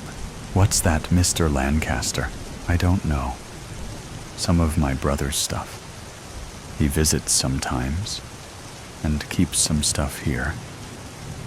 I don't monitor his stuff. This room is the only place I allow him to put his stuff wherever he wants, and I won't clean it up. May we look inside? Of course.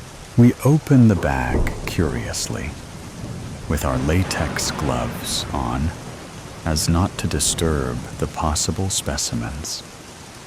The bag opens to reveal a pair of worn, woolen, fingerless gloves, a roll of sticky tape, an ID card bearing Avery's details, and a few folded pieces of paper.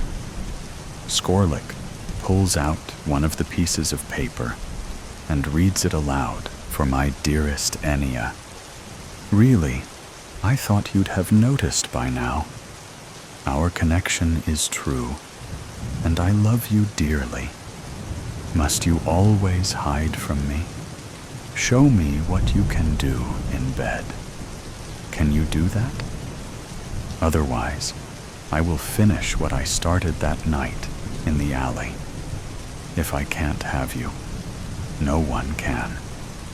Terror upon you, shall you not oblige? Take what you want from me, but I will always prevail. Do not fail me. Love from your dearest. I miss you. Dark, much? But that sounds an awful lot like a jealous lover's letter. Did you write this, Mr. Lancaster? Avery shakes his head, and his face is deathly pale from fear. Fear for Enya, or fear for himself? Well, you have a lot of evidence against you, sir. I would recommend you start telling the truth, or you'll be imprisoned for lying to authoritative figures. Understood. I only wish to tell you the truth, ma'am. I did not know that letter was here, nor do I know who wrote it. May we take it for evidence? Of course, ma'am. And with that, Otto, Shorlick, and I take our leave, sealing the evidence in decontaminated specimen bags and leaving Avery's ashen face behind. So, what do you think of our adventure today? Avery's house sure was suspicious.